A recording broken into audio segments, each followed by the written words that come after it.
Hey, Alex, you're muted. Thank you. Sorry about that. Hi, everyone. Welcome to our online training for Students Day presented by Doable Software. Today, we'll be working with our FEA and design software, RFEM, and the goal of this training is to go over the fundamental knowledge needed so students like you can model and work with any type of basic structure, view results, and learn fundamental basic theories. And this training will mostly be focusing on simple models. So my name is Alex Bacon, and I will be your trainer for today. I am a technical support engineer, and I'm joined with my co-organizer, Amy Heilig, who is the CEO of the US office and a technical support and sales engineer. And we are located in Philadelphia, PA. So here's the control panel. This will be used throughout the training, and you can show or hide this panel as well as adjust audio settings. There's a box where you can find the materials for the training, actually, and there's also a chat box where you can ask questions as well. You can make sure that this is set to organizers only. And for this training, it's intended for you to just listen, but you can also model along if you would like. I can't stop and help you with any specific modeling issues, but with that said, feel free to stop and ask questions at any time. And Amy will answer the easier questions in the chat, and she'll save the more complex ones for before breaks, and we'll dedicate that time for more complex questions for me and her to answer. So for today, there will be 2 breaks. There will be one at 2 p.m. and also one at 3 p.m. and both of those will be 5 minutes each. And here's the content for today. So first we'll just start off with going through the principles of FEA, and then we'll go into an introduction into the RFEM software. And then we'll begin with our first example, which will be an introduction example using continuous plates. And with that one, we'll go through plate theory. And then after that, we'll do a stability analysis example called Euler case 1. And then we'll convert that example into a moment frame. And then the last example will be a timber truss girder. So with that said, we can jump into going over the basics of FEA. So when using computer software, it's based on the displacement method, and another method you may be aware of is the force method. And this is where the unknown is the force, and then the internal forces can be calculated based off of this. When it comes to the displacement method, the unknown displacement, and to solve for this, the displacement vectors must be calculated, and then the internal forces and support reactions can be figured out. And the main problem today is when it comes to analytical solutions, they can be difficult to determine when it comes to large complicated structures. So doing hand calculations for some structures with complicated and odd geometry can almost be impossible or feel impossible. And the limits are being reached with large complicated structures. So it's difficult to get accurate results. And this is where FEA software comes in. So structures are then modeled, complicated ones are then modeled and converted into a finite interconnected element mesh. And then the material and the cross-section properties are given at each FE node. And then the mechanical behavior is transferred between these elements. So here's a good word I would like you guys to walk away with and know is this discretization, which is when or how structures are being submeshed into finite elements, which is kind of the overall idea of FEA. So that's a good word to have in your vocabulary. Next, I want to go over the FEA calculation workflow. So this is also good to know for most FEA softwares. This is basically the workflow for them. So first, the local element stiffness properties are determined is the first step. And then those local stiffness properties are transferred to the global coordinate system. and then the assembly of the entire structure takes place. And the boundary conditions or supports are then defined, and these could consist of sliding, rigid, or hinged. And then the displacement vectors can be calculated by solving for the system of equations. And then lastly, the support forces and internal forces can be determined.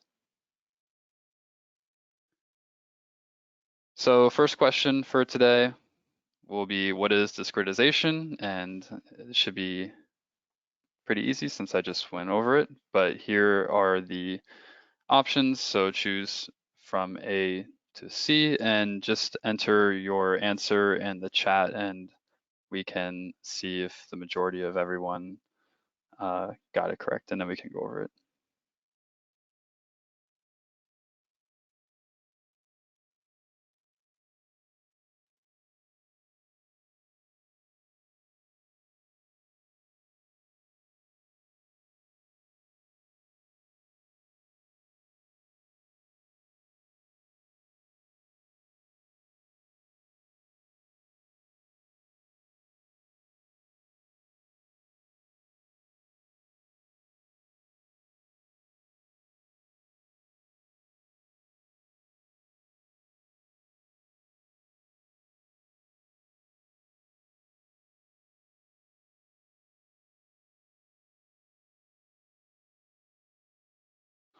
All right, so it looks like a couple of you answered C, and the correct answer is A.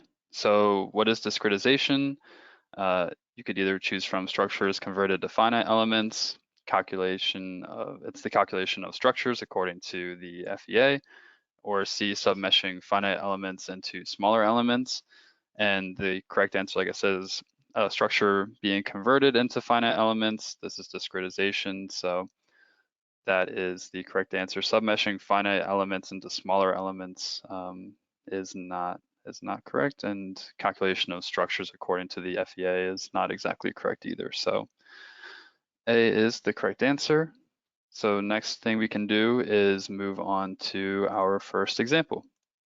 So, and the first example for today will be the continuous plate example, and you can see a couple of continuous plates here in this picture. This is what we'll be modeling first in RFEM just to get started. And with this, we're going to compare moment results with the continuous beam. So this should be pretty interesting.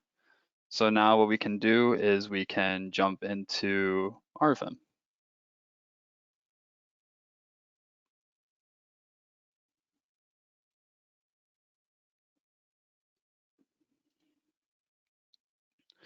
So here you can see RFEM is open on my screen.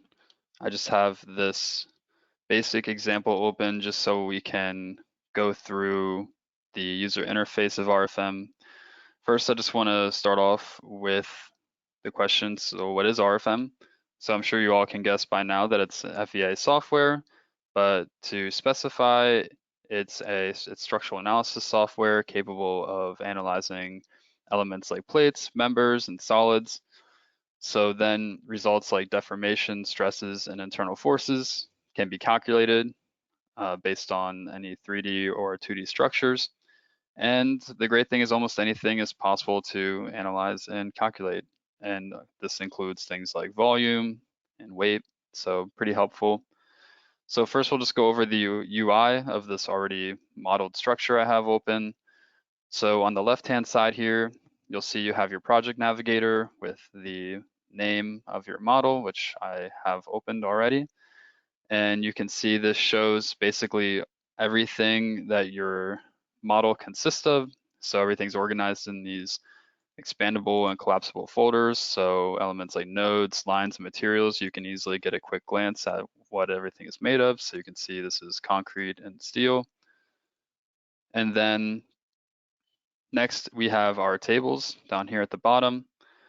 And these tables can act like your project navigator, basically going through and organizing all of your model data. But with the tables, you can change anything or add in model data. So if you wanted to model your whole entire structure with the tables, that is possible to do. So you can utilize that if you'd like, that workflow.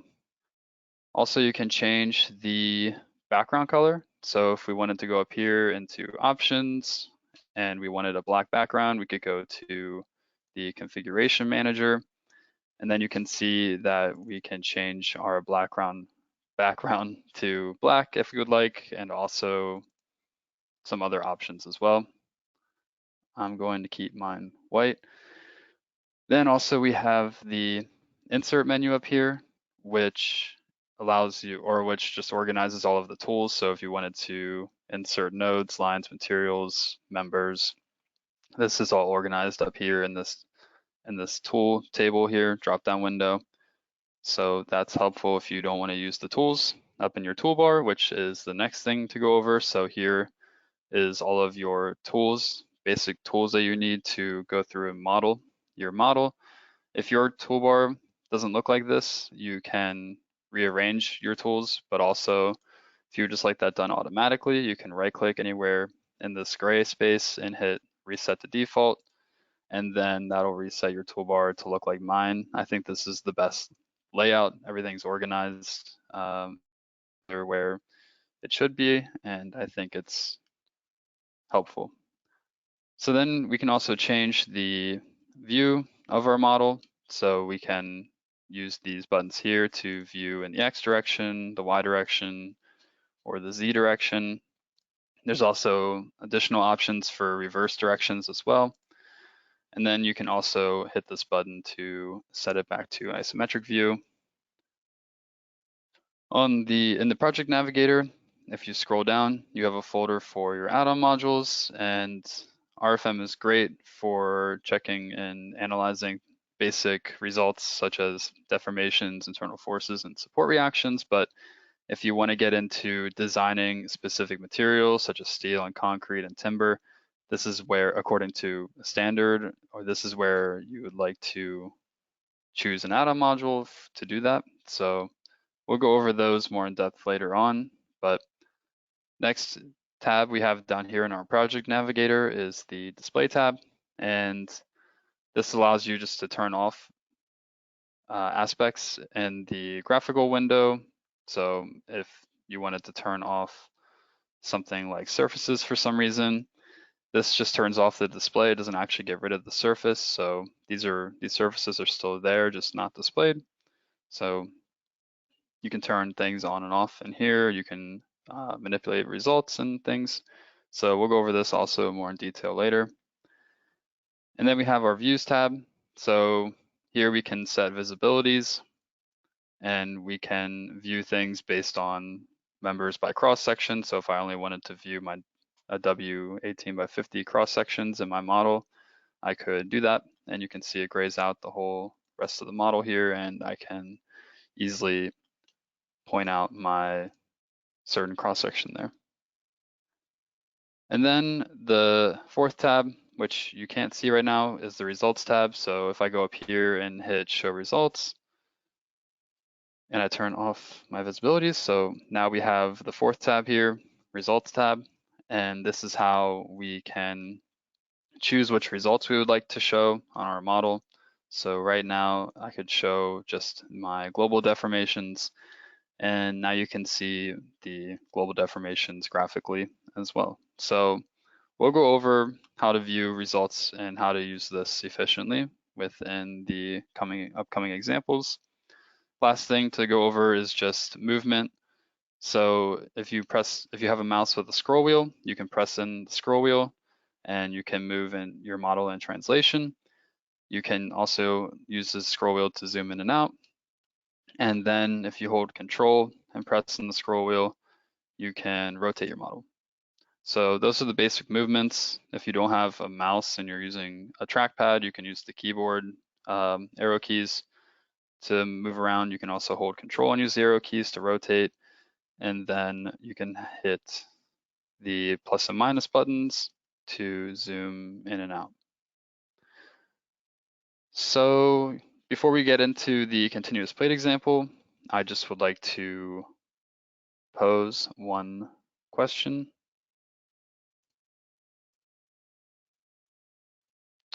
what is RFEM? So if everyone wants to answer or put their answer again in the chat, then we can go over the correct answer in a minute.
Okay, great. So it looks like a lot of people answered. So what is RFEM? A, 3D structural frame analysis program. B, 3D FEA program for calculating members, plates, and shells. Or C, 3D FEA program for calculating members. A is incorrect because RFM can do more than just frame analysis. C is also incorrect because RFM can calculate more than just members. So B is the correct answer. 3D FEA program for calculating members, plates, and shells. So things like surfaces and solids can also be calculated with an RFM, and it's an FEA, finite element analysis program. So great, looks like most of you got that correct. So yeah, now we can move on to our example.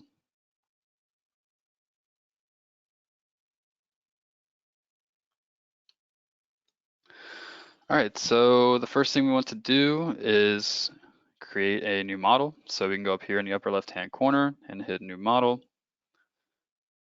So the model name will be the first thing we want to enter. So we'll name it continuous plate. And I have multiple ones of these saved, so I'm just going to add a 20 after that, not to overwrite any of my other examples. So yeah, model name, and then description. This is optional, you don't have to add a description, so we can keep that blank. Then the project manager you can use to manage your project, so you can create local folders saved to your computer, and then you can manage these and set a project to that folder. So then if you have multiple models for a project, you can just have this easily save automatically to that folder. So then type of model, this one is going to be a 3D model. And then the classification of load cases and combinations. So you can have your load cases and combinations generated automatically according to a standard. So if I hit this dropdown, you can see we have most standards here to choose from. For today, I'm just going to use the ASC 716 just for this example, but we could have used any other standard as well. Check off this box to have the combinations created automatically. And then down here, you can set the orientation of your global z-axes. So there are two axis systems, the global axis system and then the local axis system. So if I click on this details button here, you can see that each element in RFEM has a local axis system, and we want to have this set to downward. So now that all of these options are chosen, we can, in our general data, we can click OK. And one other thing I'd like to also mention is I'll be using imperial units for this example, but you can change between imperial units and metric units pretty easily by going up here to options and then units and decimal places.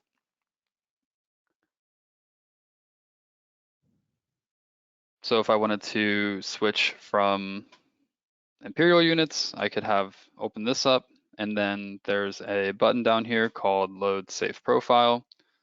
So RFEM comes with 2 load safe profiles by default, metric and imperial. And if I wanted to switch to metric, I would just have to double click on it. Or if I wanted to set metric to my default, I would check off this box here. So for now, for this example, I'll be sticking with imperial, but just know that you can switch back and forth between those pretty easily. So now you can see we have our blank work window here. You can see we have our grid, which for imperial is 50 feet by 50 feet. And each one of these grid points is a foot spaced. And you can go up here to the settings of work plan / grid to change any of these parameters. So you can see here under grid point spacing, the base and height is 1 foot. And then in each direction, there's 50 grid points. So my grid is 50 by 50 up in the second quadrant here. So now what we can do, the first thing we want to do is just create one of our plates. And to do that, there is this tool here called New Rectangular Surface. So if I click on that, you can see this dialog box will pop up called New Rectangular Surface. And the first thing we want to do is create our material. So you can see here, I already have a material loaded in, but if you don't have this loaded in, you would want to create a new material. You can see here, you can create your own custom material by just entering the material constants, or we can choose a material from the material library that RFEM has built in. So I'll choose that. And then this material library dialog box will pop up. And on the left-hand side, you can filter to concrete. So for this example, we'll be using concrete. And then the material category. And then for this example, I'm going to use the ACI standard, but you can also choose from other standards to pick your material out. You can see we have the Canadian standard as well as Eurocode. So I'll choose ACI, and then I'll choose the 2019, the latest standard, and I want this to be 4,000 PSI concrete. Then at the bottom here, you can also see your material constants or material properties. If you would like to check those, you can do that. So I'll just hit OK. And now the next thing we need to tell the program is what the thickness of this plate is going to be. And for this example, we're going to make it 12 inches. And now everything else is basically entered, so we can click OK. And you can see my cursor has turned into this reticle here, so I can snap to any of these grid points to put down the first corner. And the first corner is going to be located at the origin. So I'll left click on the origin, and then this plate's going to be 32 feet by 16 feet. So I'll go 32 and then up here to 16. And then I'll click again. And now you can see our first plate has been created. Now the next thing we can do is we can either just draw the same plate up at the top here, or we can use the move and copy tool. So what I'm gonna do is just right click to cancel out of that tool. And then I'm going to just highlight the whole plate here, and I can hold my control key down and then left click, and I can move this plate up, and I'm going to have these 2 plates spaced out by 5 feet. And then the other option you can use is the actual move and copy tool. So if I highlight the second plate here, and then I go up here to this button here called, or tool called move and/or copy. I can click on that, and then I can make one copy of this plate, and I want to move it in the in the y direction, 21 feet. And then I'll click OK. And now you can see that I created a second copy of the plate and 21 feet. The reason for that is because I wanted to have be spaced 5 feet from this plate here. So now you can see we have all three of our plates, and there is a couple ways of modeling your plates or modeling a copy of something. Then just to clean up the model a little bit, I'm going to highlight all three of these, and I'm going to just drag this bottom left-hand corner of the second plate down to the origin, just to keep our plates within our grid here. And then also I just want to make some space for the beam that we're about to model at the top. So to create a continuous beam, we're going to go up here to new single member. And in this new member dialog box, looks a little similar to the one for surfaces, but it's a little more complex, as you can see.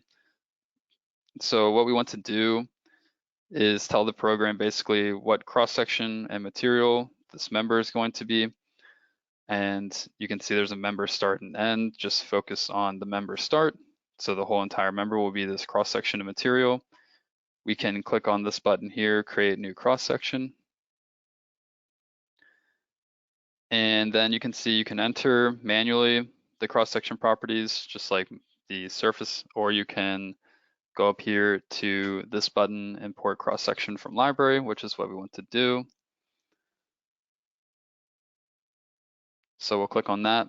And then you can see we have our categories here in the material or the cross-section library. So we have our rolled cross-sections based on standard or standardized rolled cross-sections. And then we have our built-up sections here. And then we have our parametric thin-walled sections. So you can change these dimensions or input them manually as you would like. Then we have parametric massive, which is what we're going to use for our concrete continuous beam. And then parametric timber, and we have then standardized timber down here.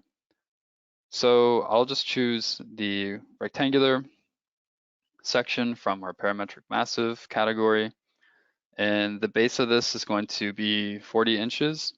And then the height is going to be 16 inches, or 12 inches. So similar or exactly the same as the thickness of our plates. And then the material we'll be using is the same as our plates, so 4,000 PSI concrete. So I'll click OK and click OK through all of these dialog boxes. And then I can start drawing my beam. And I'm going to make this 5 feet away from the plate, like the other plates. So I'll just click for the member start. And then I'll click for the member end. And I'll right click to cancel out. And now you can see we have our continuous beam here. So now the next thing we want to do is we need to divide these lines here because we're going to add in some center supports to the midspan of our plates here. So there's multiple ways of dividing lines with an RFEM. So I can just right click on this line here, and then my shortcuts menu will pop up, and I want to go to divide line, and you can see there's 3 options for dividing a line. I can divide it graphically, which just allows me to snap to a grid point, and I want to divide it directly in the middle at 16 feet. And I could just keep going to the next lines to divide them.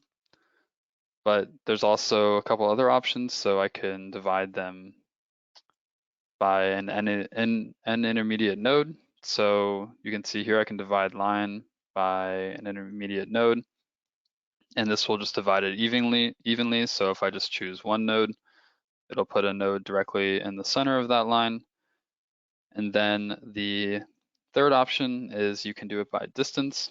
So if you really want to get accurate on where this node is going to be, you can see here, I can either do it 16 feet from the start or 16 feet from the end or 50%, so it's in the middle. And basically I can just hit OK. And now it's going to put that node right in the middle.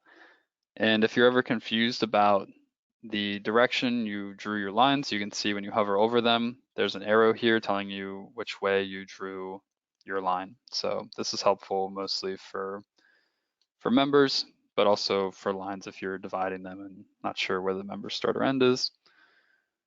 So then I'll just do the rest of these graphically. So I'm just going to place some nodes here, right in the middle. And then I'm going to divide my member here, just using n intermediate nodes. So we'll click OK. And now you can see my beam here is divided into two sections. So now we can create now we can add our supports. Actually, before we do that, we need to add in lines to connect these nodes. And to just draw a line, you can go up here to this tool called New Line.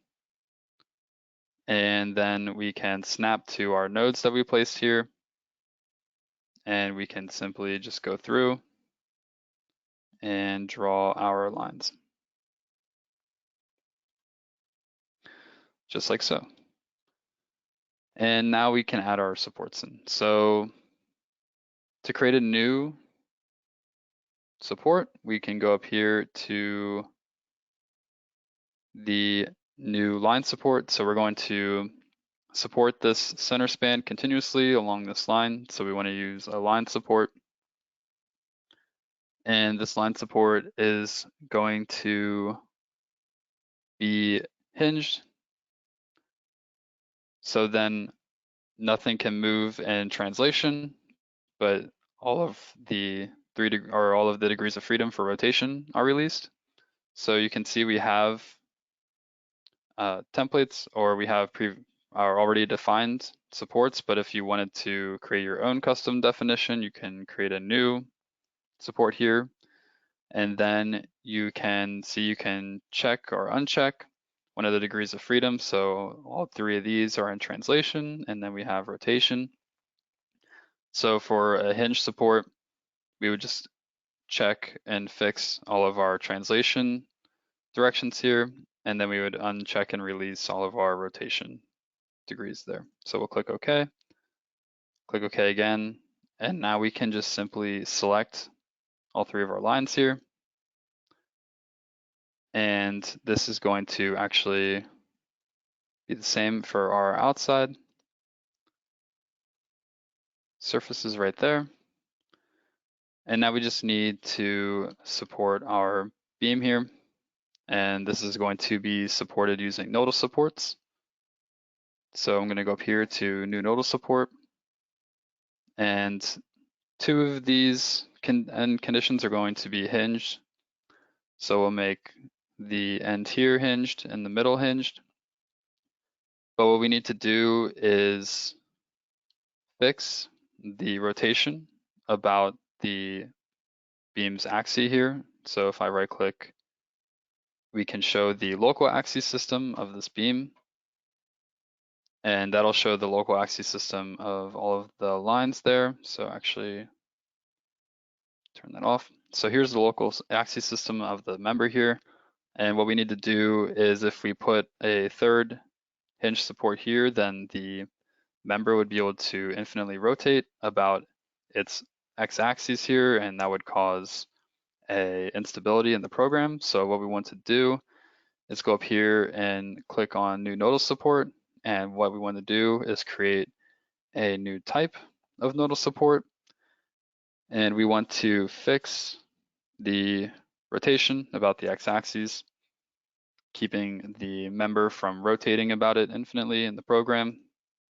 So now you can see the difference between the support with the fixed X rotation and these two hinge supports that have it released. So now that we have all of our plates here and our beam here fixed, we can now get into loading. So before we can add in any loading, it's important that we create a load case because every load needs to be assigned to a load case within the program. So what we want to do is go up here to this button, new load case,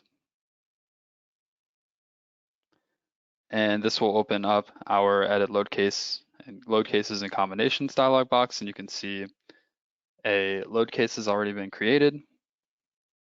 So now what we want to do is give this load case a description.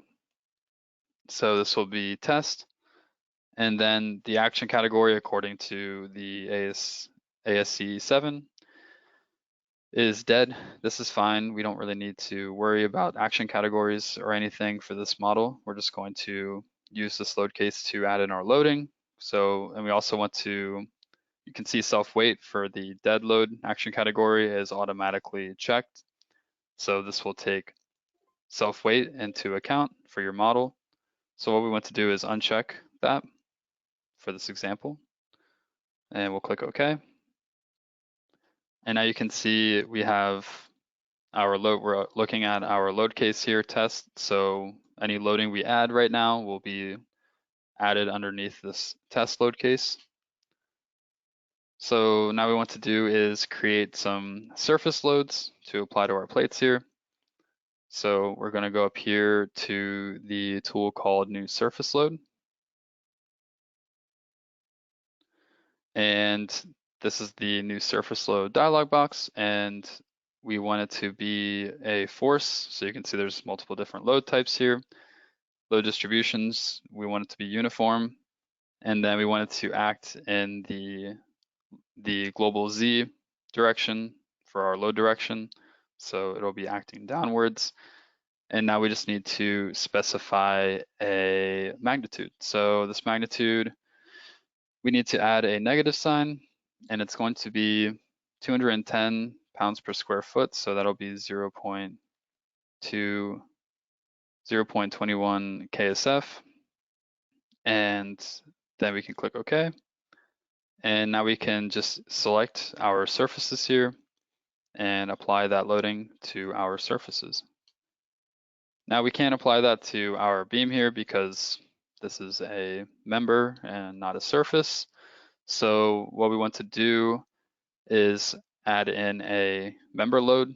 So there's two options, a line load and a member load. Member loads are for members, line loads are for lines, so keep that in mind.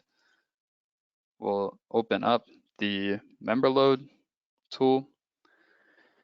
And this is similar to the surface load. So we're going to have a load type force, and then load distribution will be uniform.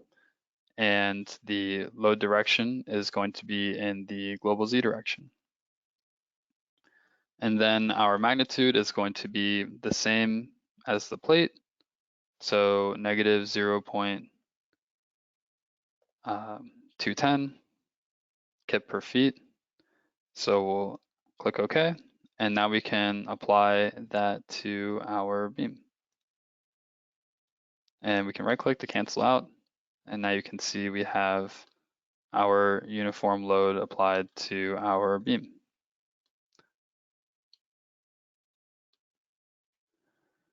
Next thing we want to do is, for example purposes, we want to create some FE mesh refinements.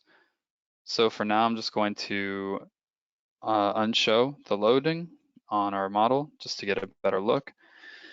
And to add in FE mesh refinements, we can simply just right click on one of our surfaces. And there's an option here called FE mesh refinement. And we want to go to new. And now we just need to create a new FE mesh refinement definition. And what this does is it just allows us to specify a FE length for for a specific surface. So for this plate, we want the element length to be 0.2.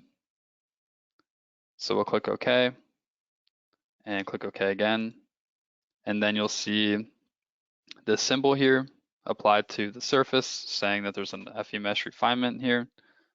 So the whole entire surface will have a FE mesh length of 0.2 feet. And then we're going to do kind of the same thing for this next surface. We'll right click on it, go to FE mesh refinement, and then go to new. And you can see that definition I made earlier of 0.2 feet was saved, but we want to create a new definition again. And this one is going to be 0.04 feet. And then we're going to do the exact same thing for the third one. We can also go to the project navigator, and you can see now the FE mesh refinements folder has a plus sign next to it saying that we have some FE mesh refinements in our model. What we could do is just right click on this folder and then click on new FE mesh refinement. And this third one is going to be 0.6 feet. So you might be catching on to the reason of doing this. I gotta specify the surface up here so we can do that graphically. So I'll select that surface. And what this is going to do is allow us to see the difference in results depending on the size of your FE mesh. So that'll be interesting once we run our results. Next thing we want to do is create some section cuts for our plates here. So this will also just allow us to be able to view the results of the section cut right through our plate. So to create a section cut, we can go up here to define section and results diagram, and we can go to create section numerically. And then the section name, I'm just going to name this one AA, and we need to choose where the point A and point B of our cut will be. And we can use this button here, select edge points of the section. So I can snap to the center point of this line here, and then snap to the center point of this other side. So this will be point B. And that's basically everything you need to set.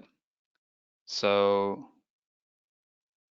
you can see the plane that this section cut will be in is the local positive z-axis, so it'll be pointing upwards, and we can click OK. So now you can see we have our section cut, and you'll see how this helps us view our results once we run them. Then we want to add this section cut to these other two surfaces, and an easy way to do that would just be to hit Control and then left click, and then we can just drag that section cut over like so. You can snap to that center point again, select it again, hold Control, and then left click. And now we have section cuts on all three of our plates. And you can see the names are a little awkward. So what we can do is go over here to the project navigator and then go to our folders and look for sections. We can expand that and double click on our section cuts here and just easily edit the name real quick. You can do that for the last one.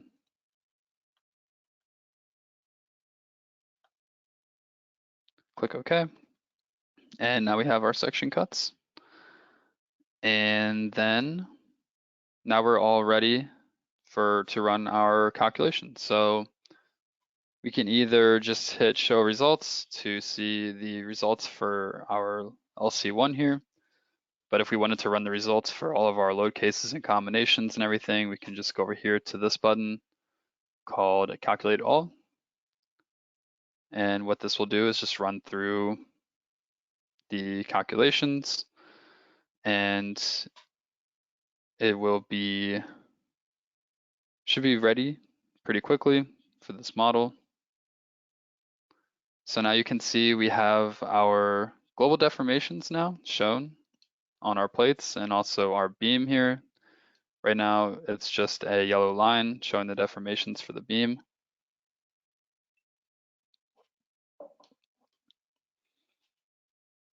And then you can see now we're in our results tab. on our project navigator. So this is where we can choose what results we want to show. So right now I have global deformations checked, and that's the resultant. You can also take a look at the components and the X and Y and Z directions as well. Right now we're getting a max deformation of 0.02 inches, so pretty minimal.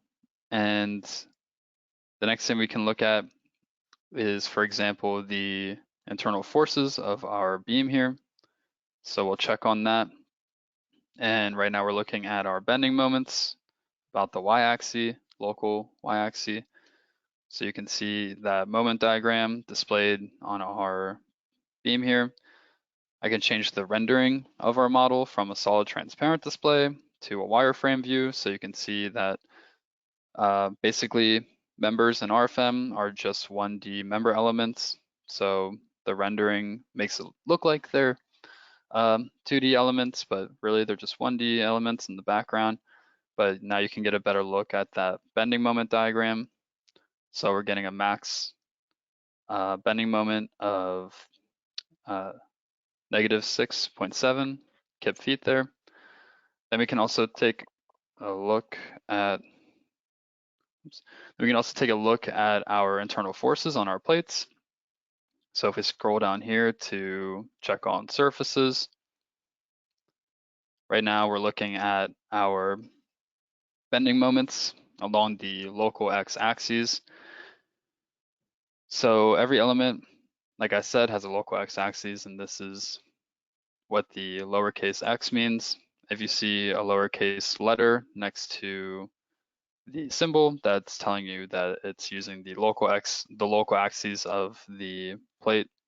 So if I right click on my surface, which is easier if I change this to a different, there we go. I can go to the local axis system, and now you can see what that looks like on our plates. And so in order to see the results better, I can also activate those on our plates. I can activate my section cuts. So if I scroll down here in the results tab, still in the results tab, everything's just expanded. But you can see we have sections now, and I can activate those. And now you can see the results for our moments better, just with moment diagrams, basically through that section cut on our plates here.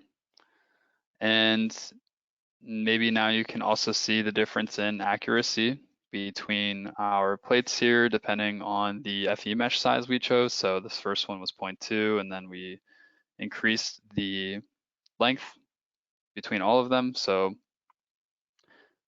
that's showing you how the results and accuracy can change.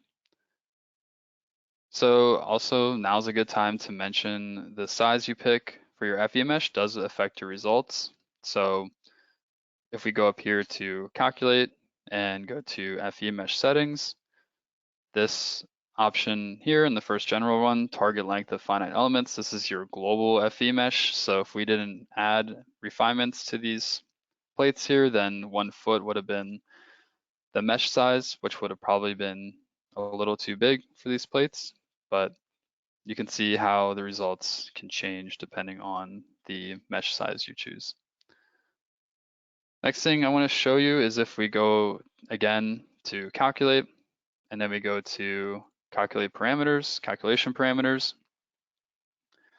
Another thing I want to get into, or next topic, is shear stiffness. And first I want to show you how you can, with this option, deactivate the shear stiffness of your members. So right now, by default in the program, shear stiffness is activated for members, but if I uncheck this, then it won't be. And this is important because if you're trying to compare hand calculations to RFEM, RFEM is always running the calculations with shear stiffness considered. So once I uncheck this and I click OK, it's gonna tell me that I'm gonna need to rerun my results because this option is going to change the results. So I'm gonna click no real quick just to show you, but right now our max bending moment is 6 kip feet, so 6.701, so we'll just see that it shouldn't change too much, but if I hit OK and delete the results, and then I just quickly rerun them,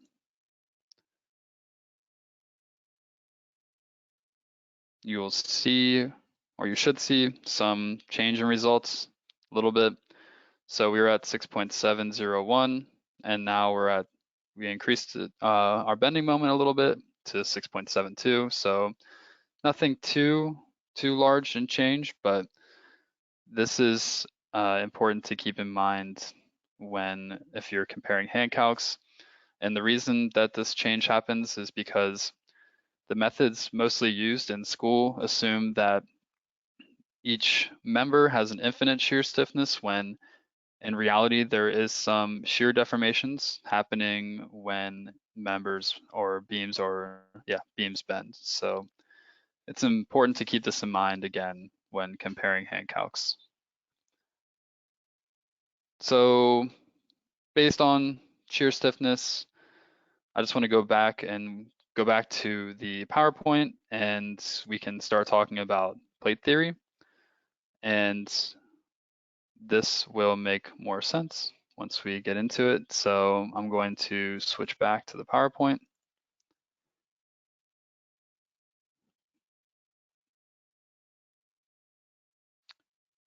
So to help understand plate theory, or how to help understand it, I'm going to use beam element theories as an analogy. So the first beam element theory is Bernoulli's, and then the second one is the Timoshenko theory. So with Bernoulli's, two major assumptions. The first one is that the cross-section always remains in plane and is perpendicular to the member axes. And the second one, most importantly, is that there's no consideration of shear deformations, and the shear stiffness is completely rigid. For the Timoshenko theory, the first assumption is the same as Bernoulli's, that the cross-section remains in plane and that it's always perpendicular to the member axes. But the biggest difference is that shear deformations are taken into consideration, and the shear stiffness is limited and not completely rigid.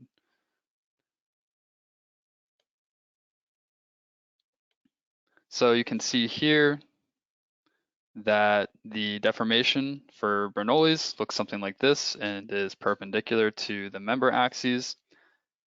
Whereas with the Timoshenko theory, we have an additional angle here. So this is going to lead to additional deformations, and this is due to that shear deformations, taking that into account, that the shear stiffness is not completely rigid and changes. So now, knowing these two theories, we can use this to apply the same idea to our plate elements, or to plate theory. So a similar theory to Bernoulli's theory for plate theory is Kirchhoff's theory, and then for similar to the Timoshenko theory is the Resner-Millin theory, and this kind of works the same for plates.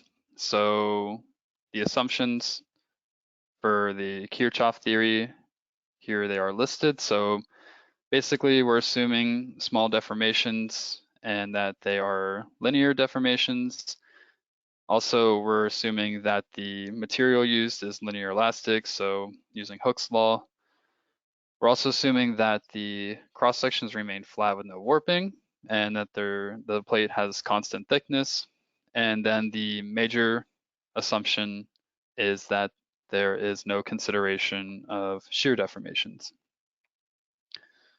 Now, for the Resner-Millin theory, we're assuming all of the same assumptions, and as you may have guessed by now, is that for this theory, that the shear deformations are considered, and also for this one that we're taking into consideration transverse/lateral strains.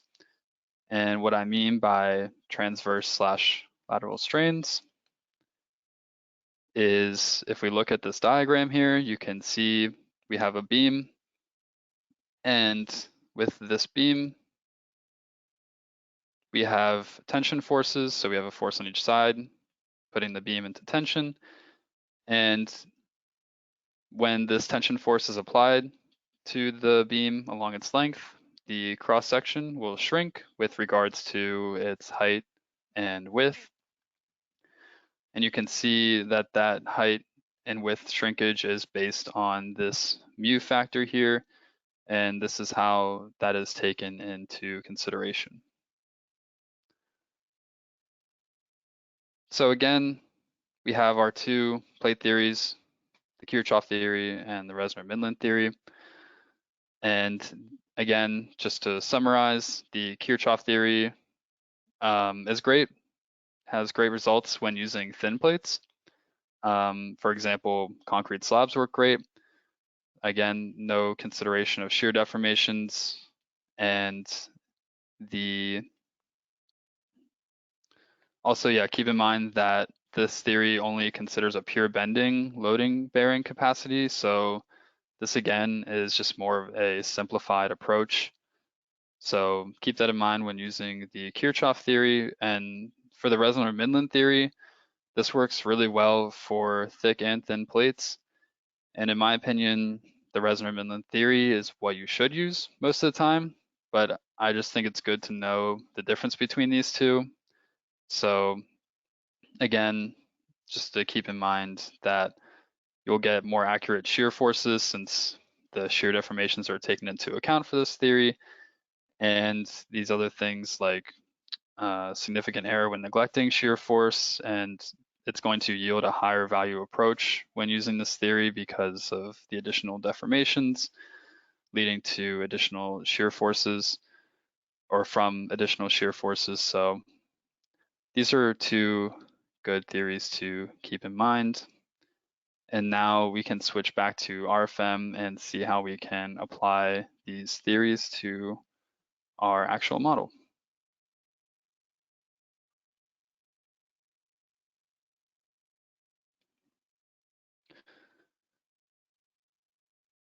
So now we have our plates here, and if we go up here to calculate and we go to calculation parameters,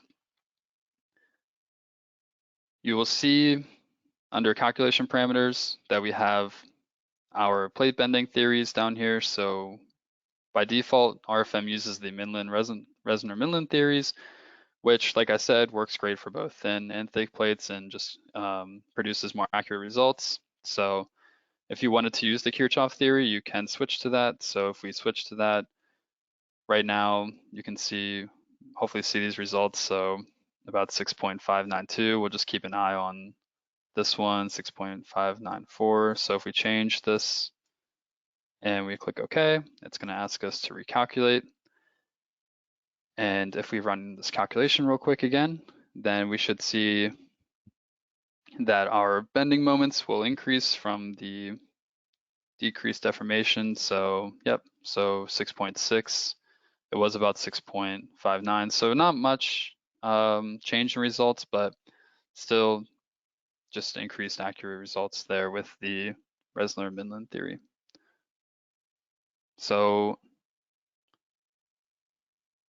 now I'll hop back to the PowerPoint to pose a question. And here is the first question. Which of the following is always true when considering shear stiffness? So again, if you guys want to answer that, and then we can go over them.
All right, so it looks like we have some mixed answers. So again, the question was, which of the following is always true when considering shear stiffness? And the first option is shear deformations are considered.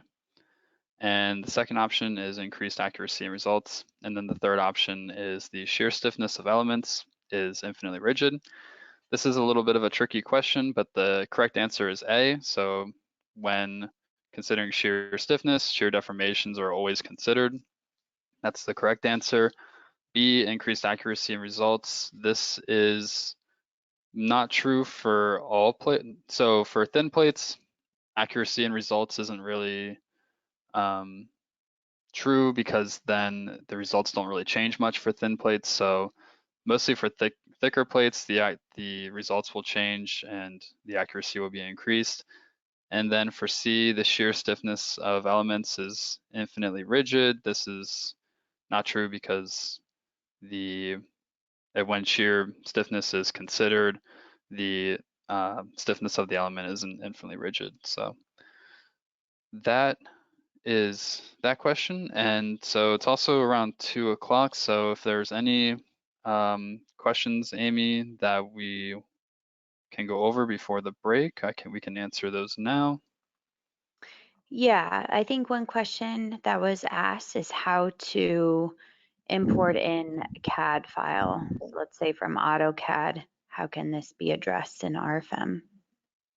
Yeah, so AutoCAD is great for importing and exporting between RFM and AutoCAD. So if I hop back to RFM, we have some up here in this toolbar, we have some direct import options. So you can directly import from AutoCAD and directly export to AutoCAD.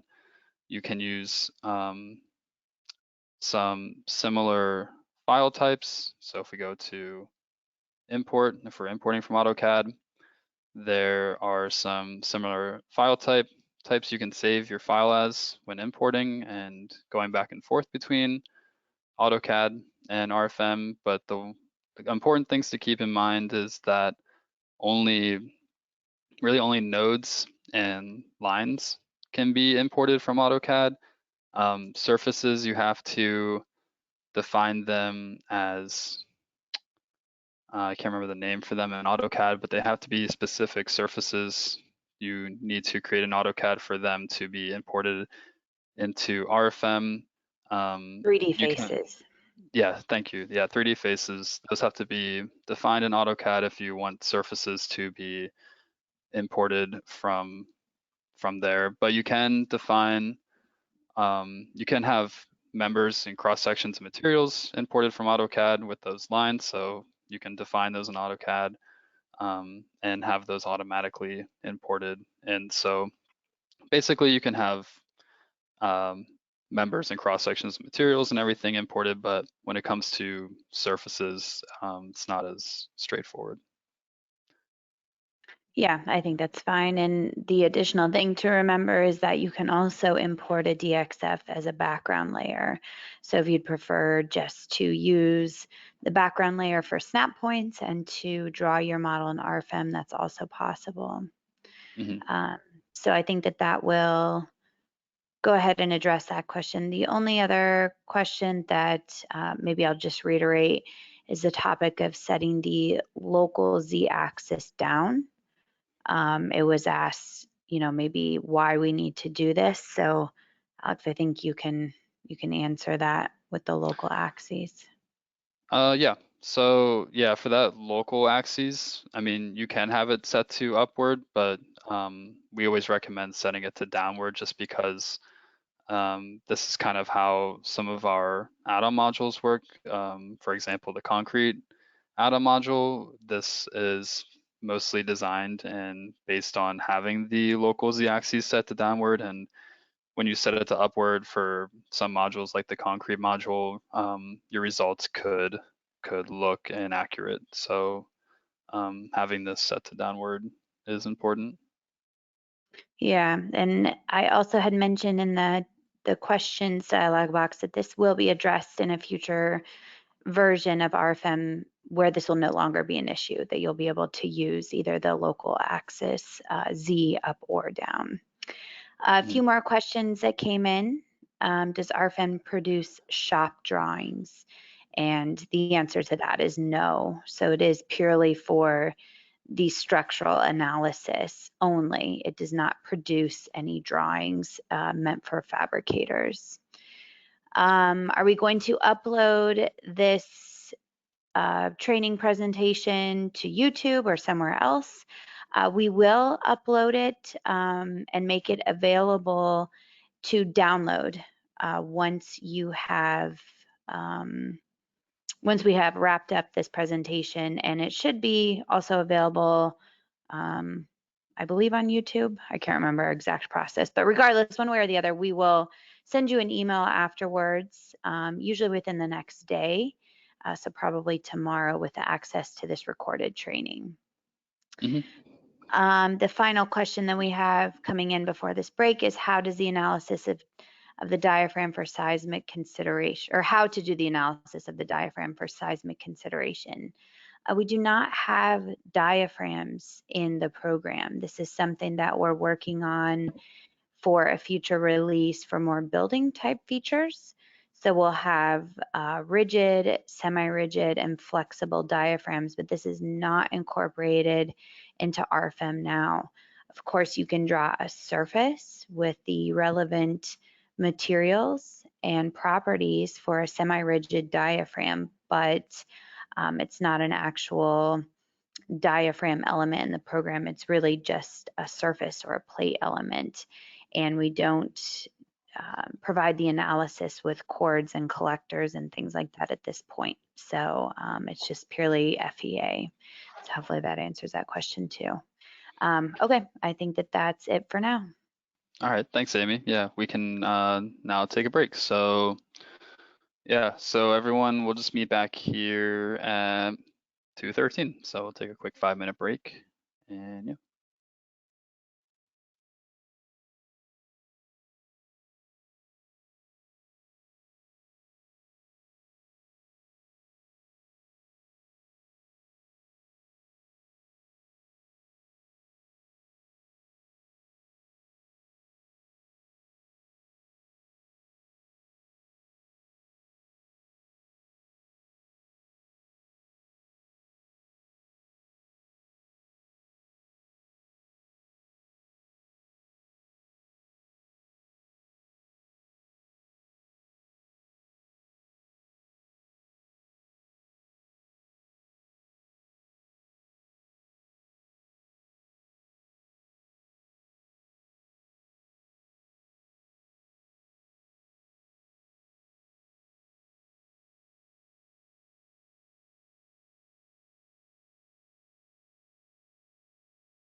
All right, so let's jump back into it.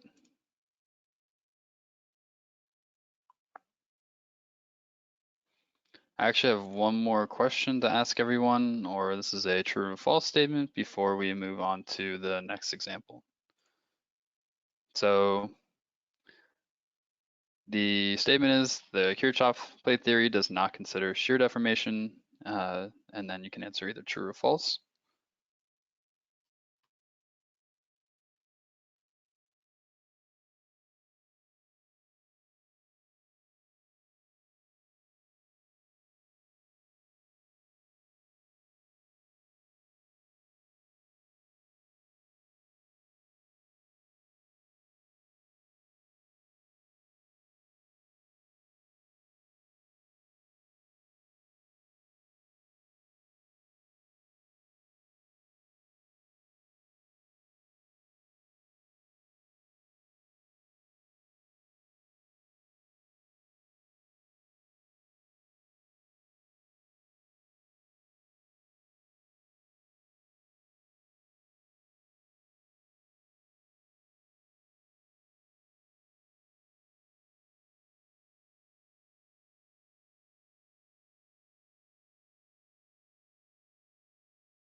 All right, so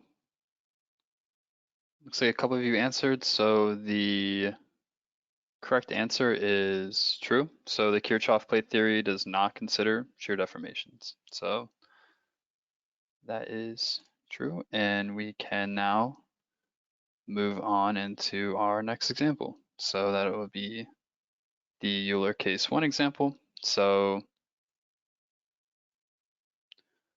with this, we can hop back into RFM.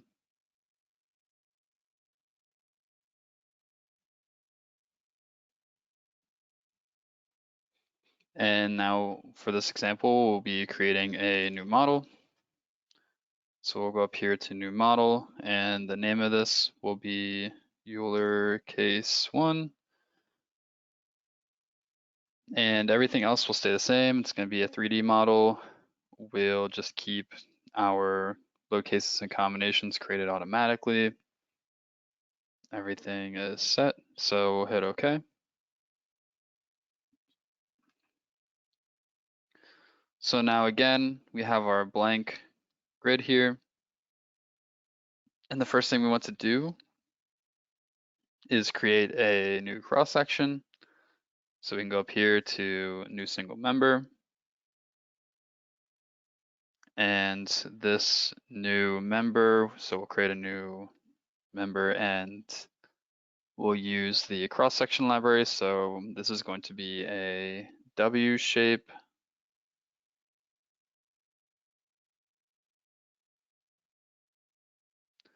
And we'll filter to the AISC and the manufacturer, and then we'll choose W shape.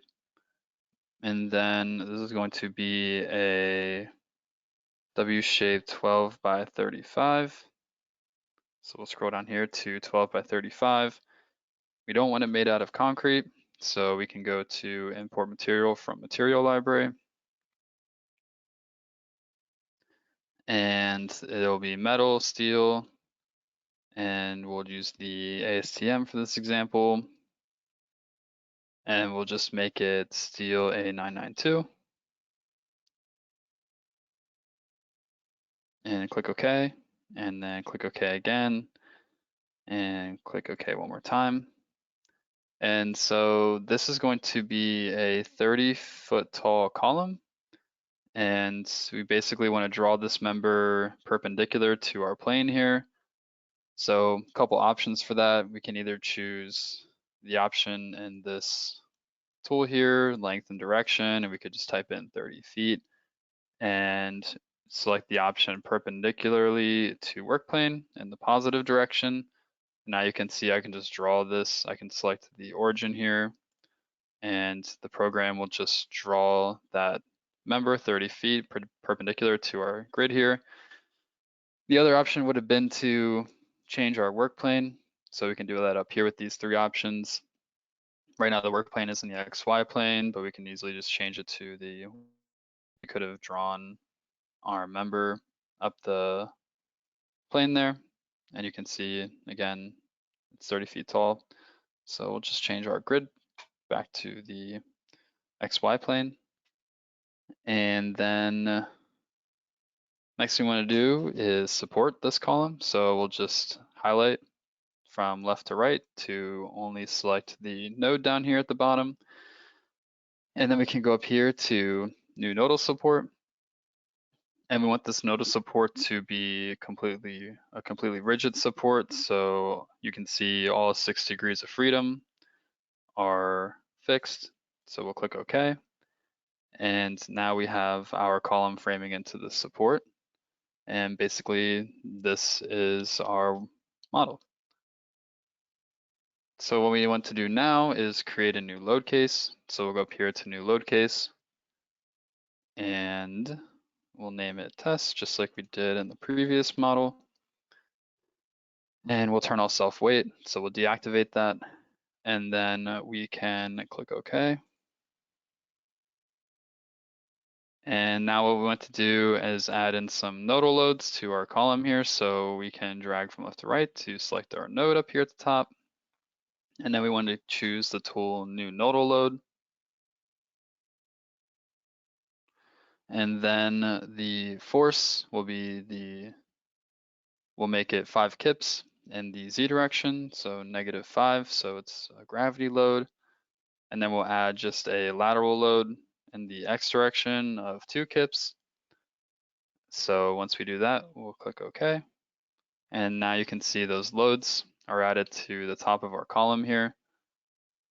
And next thing I want to do is show you something very important. So I'll hit calculate.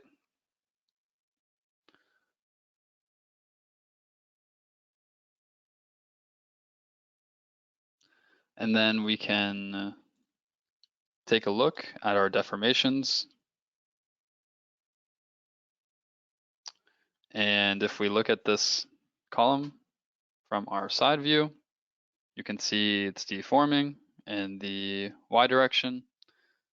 And if we go to display, and then we choose under results, under deformations, and under members, we can choose colored sections, or cross sections colored. And now you can see the cross section here that's deformed, and we're getting a max deformation of 3.78 inches. And then we can also take a look at our internal forces. So I'll check on members, and then under internal forces here, I can show the bending moment about the y-axis. So you can see at the bottom here is where we're getting our max bending moment of -60 kip feet. And with that shown, we can, so we're getting a max moment of 60 kip feet at the bottom and a max deformation in the x direction of 3.782 inches.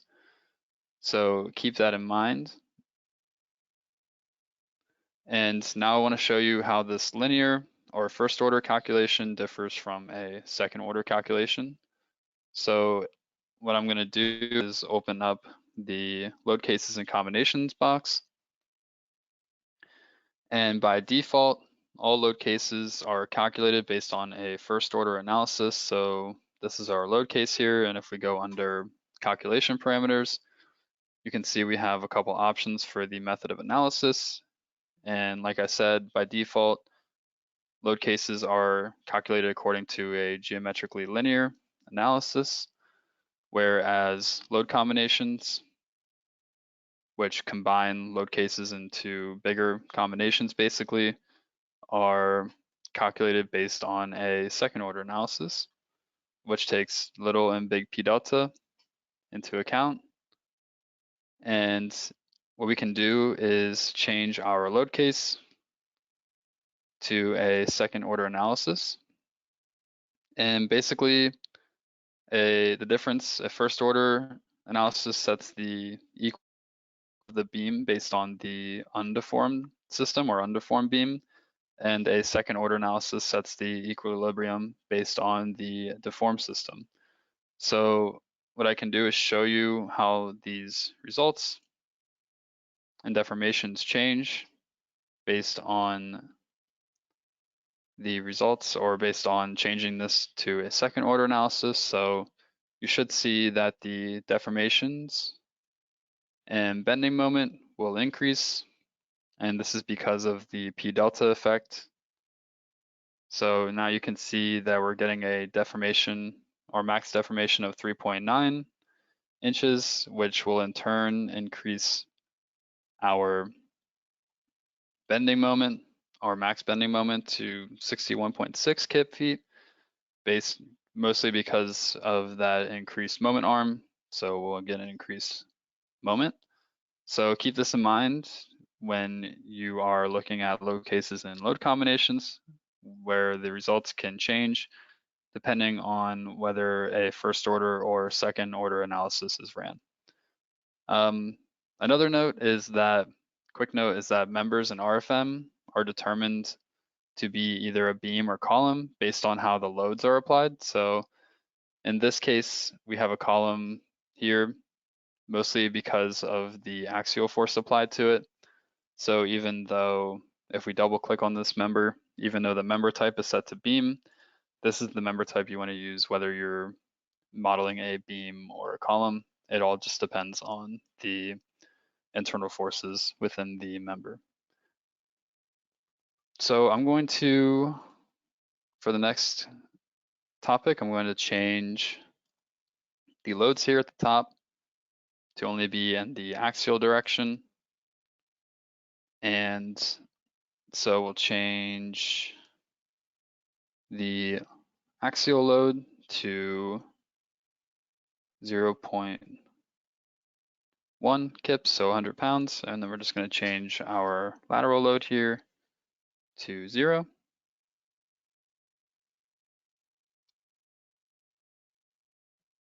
And once I do that, I'll click OK. And I actually need to switch the direction. So I'm going to double click on this load and change the sign of this. So it's a gravity load. And next thing we're going to do is get into one of the add-on modules, and that is the RF stability add-on module. And all students have access to all modules, so you should have access to the RF stability module. And what this does is help with the help of eigenvalues and different eigenforms, we perform a stability analysis on this column. So to access that, we can either scroll down here to the add-on modules folder, and we can look for our stability. I have it saved up here in my favorites folder, or you can also go up here to add-on modules, and then we can go to stability, and then RF stability. And then you'll see the RF stability add-on module open up, which is basically just a dialog box within RFEM. And just some quick background on stability analysis. So Euler was a mathematician who came up with different cases to show the critical loads, as well as, or critical load factors, as well as critical loads and lengths. And so this is something that every stability analysis does, and it's important to, when you're using this module, it's important to activate the division of straight members. So you can see that's activated by default already. You can edit the options for this. So if we go to edit FE mesh settings, we can then go down here to the minimum number of member divisions, and we can change this from 2 to 10. And what this does is just increase the accuracy of your results. So we'll click OK. And then that's basically everything we need to change. So we're running this stability analysis based on our load case 1 here. And the number of lowest eigenvalues we're showing is 4. That's also by default. And everything else we really don't need to worry about. So we can hit calculate.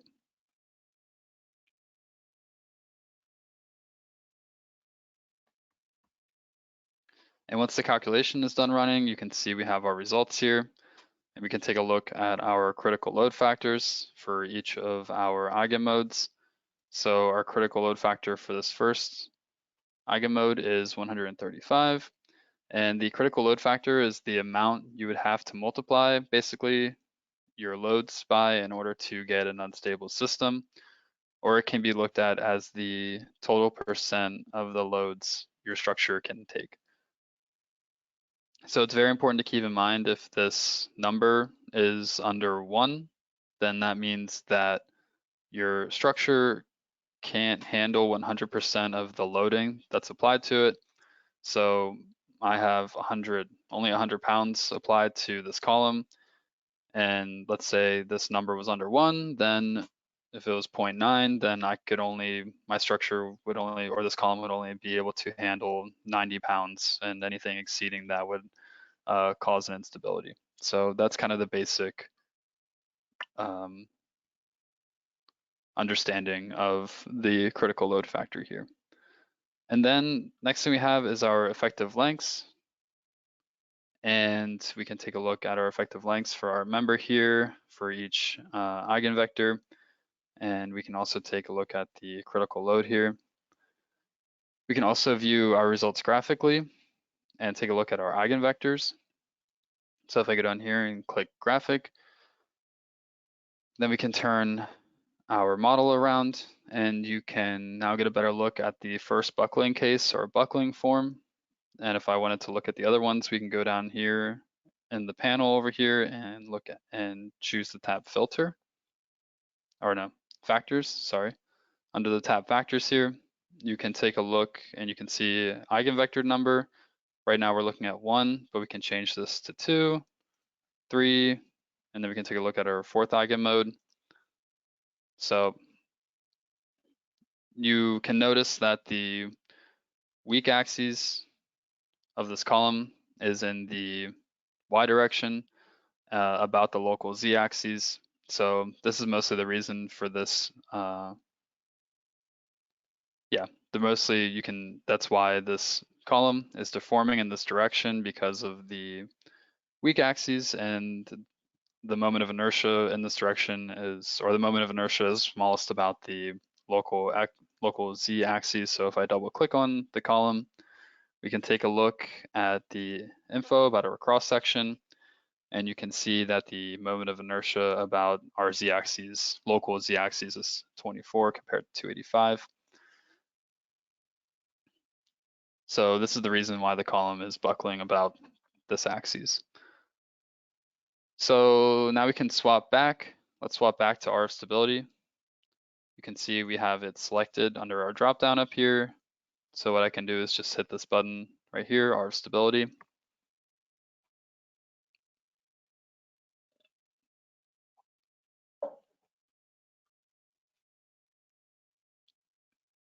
And then we can take a look again at our effective length factors. And I would just like to show you guys what it looks like when the structure is unstable. So we can go to our LC1 here and then double click on our loading. So if we increase this load from 100 pounds to something like 14 kips, we can click OK. And before we run our stability analysis, we already know that this structure is unstable. And if you have an unstable structure, you need to make sure that you are not running a second order analysis, because then our stability will not be able to show you the critical load factors. So we'll go back into our calculation parameters and turn this back into a linear analysis. And then we'll go back into RF stability. And we'll hit calculate.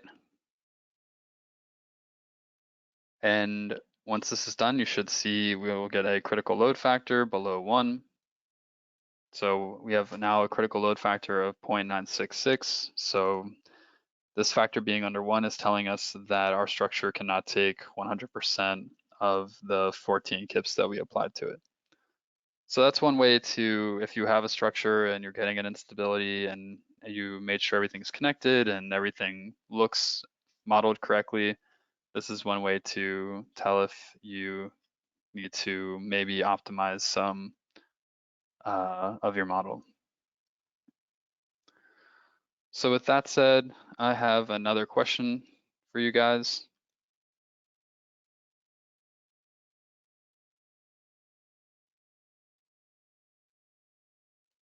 And if you could answer this, that'd be great. And then we'll go over the answers afterwards.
All right, so the question was, or statement is, the critical load factor specifies which factor can be used to increase the load until the structural system fails. And it looks like everyone got it correct. So yeah, everyone had answered true. That was correct. Yeah, the critical load factor, if it's above 1, then that means your system or your structural system is stable. And if it's below 1, that means that it is unstable and the system will fail. So, and that all has to do with the loading basically. So great, we can go back to RFEM.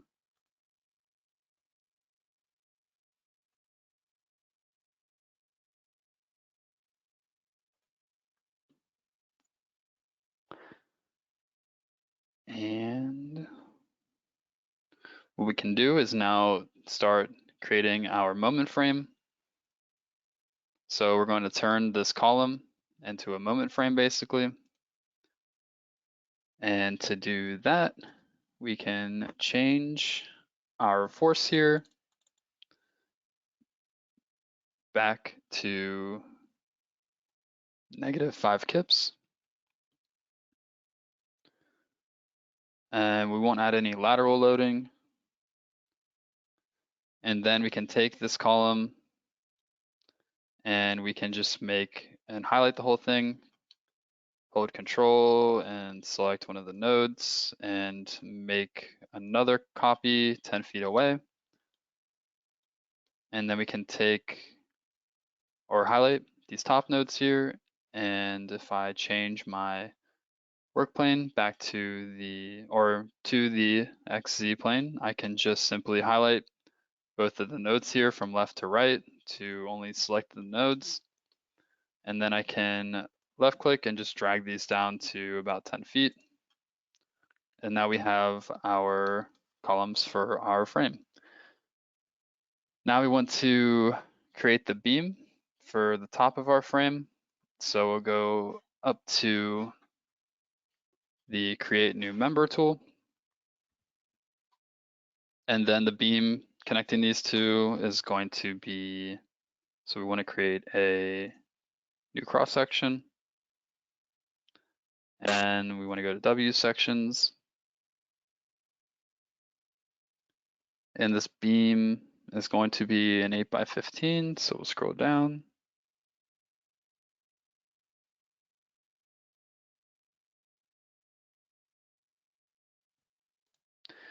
And we'll make it still a 992, so it's okay. Click OK. And then we can connect both of these columns. like so, with our beam. And now we have our moment frame. So what we can do is also, just to make this a little more interesting, we can add in a new member load. And this new member load is going to be -3 kip per feet. It's going to be a uniform force in the global z-axis direction. So we'll click OK, and then add in our loading there onto our top of our beam. And then we can run our calculation. So I'll just say calculate all. And then we can check out the internal forces and critical load factors.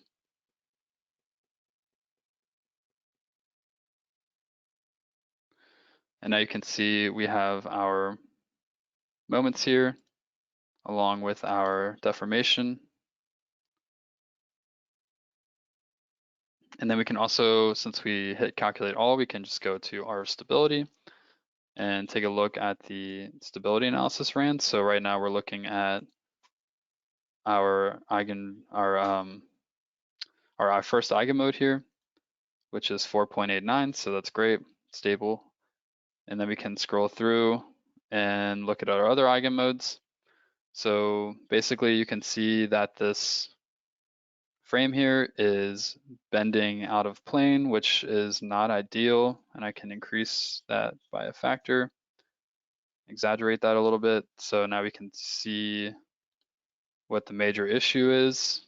If we had too high of a load, this is something we'd want to consider. So we can add in some supports here to keep this from bending out of plane. So if I hold Control and select both of the nodes here, and I can add in some nodal supports, create a new nodal support, and then change my degrees of freedom here to only support it in the Y direction, so to keep it in plane. So everything else, it can move up and down, left and right, it can rotate, but it just can't move in and out of the plane. So we'll click OK. And so now we have these supports up here at the corners. And if we rerun our calculation, we should see some better looking eigenmodes.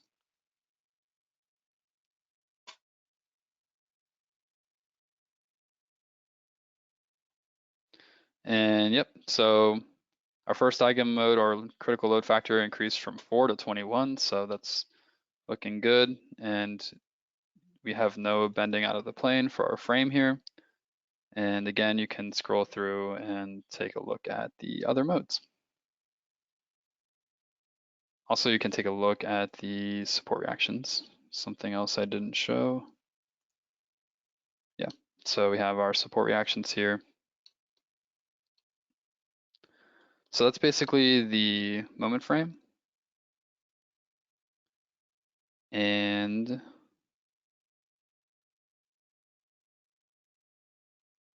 so now we can move on and get into the next example,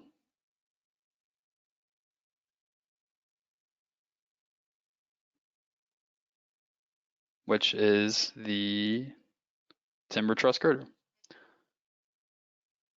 So this example will be basically just modeling this truss and then loading it, supporting it, and then I can show you how to design these members, and we'll be doing that based on the AWC standard.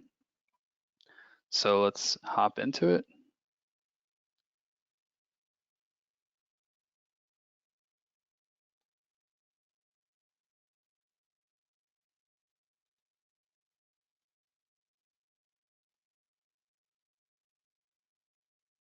So what we're going to do is go up here to create a new model.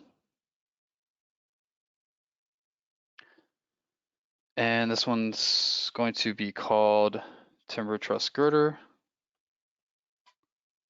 And I'm just going to add a number to the end of that. And then again, description. So the difference with this model is we're going to only model it as a 2D model in the XZ plane. And so this means that there will be no bending out of the plane, so no internal forces in and out of the plane. So we don't have to worry about that. And then we want to activate the combinations, set them to automatically. And for this, we're using wood. So we want to use the ASC 716 and the NDS. So that's just for this example, but you can also use other standards as well for wood. So again, we have the Euro code and also the Canadian code. And we'll click OK.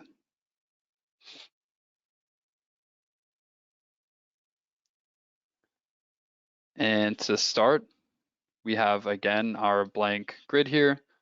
You can see since this is only a 2D model, we can only keep our grid in the XZ plane. Can't move it in and out of the plane here. And there's plenty of ways that we could go about modeling this truss. We could draw our members manually and measure them out and everything, or we can use a tool that RFEM has built in for creating truss systems. So if we go up here to tools, and then we go to generate model members, you can see we have a couple of options here for generating different models like 2D frames, tapered 2D frames.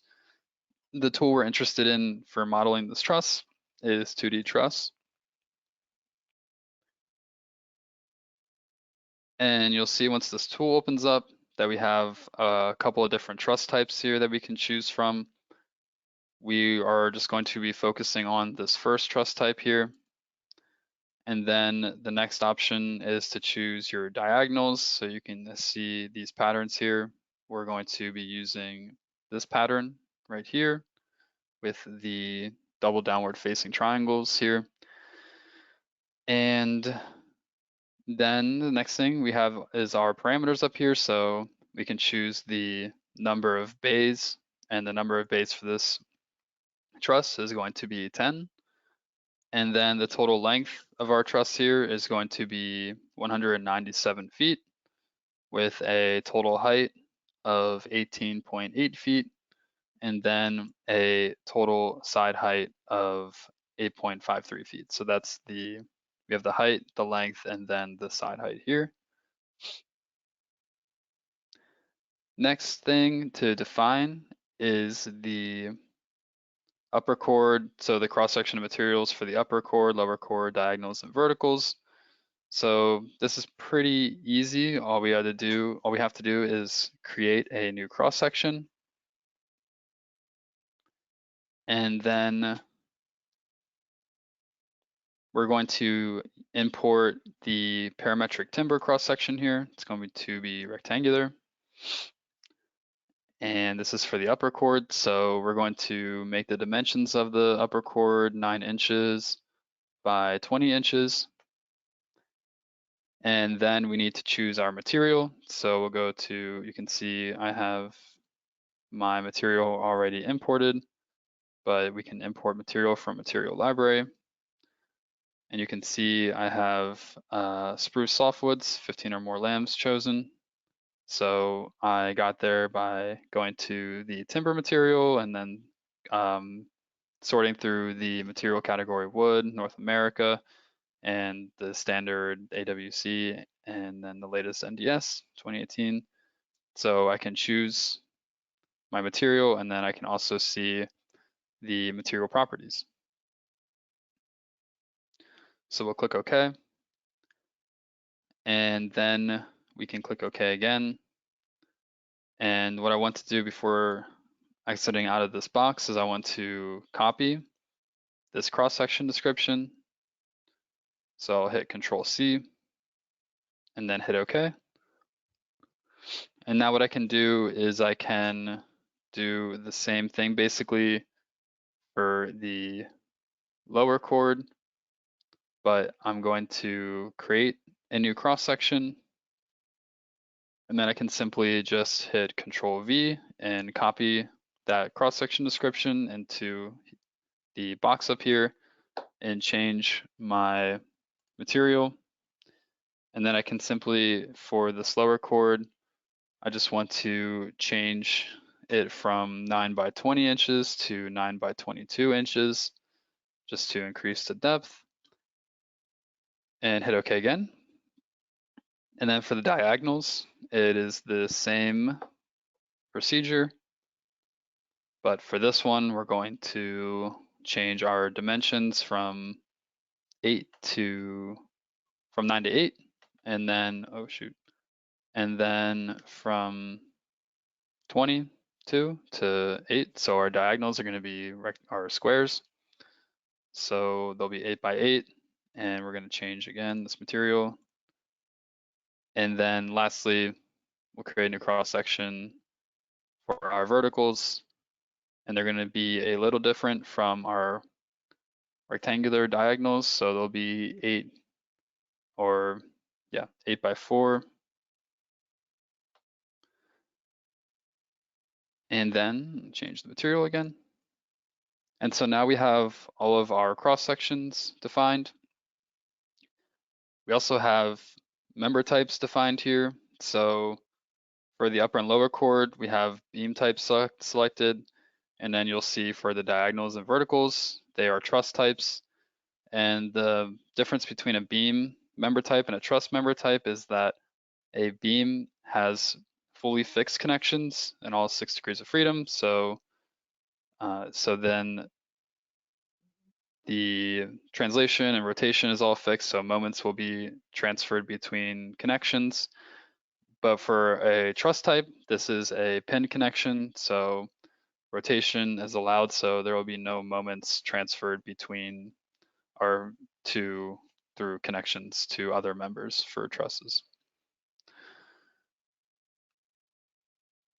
Next, now we can basically just click OK, and you can see that our truss has generated.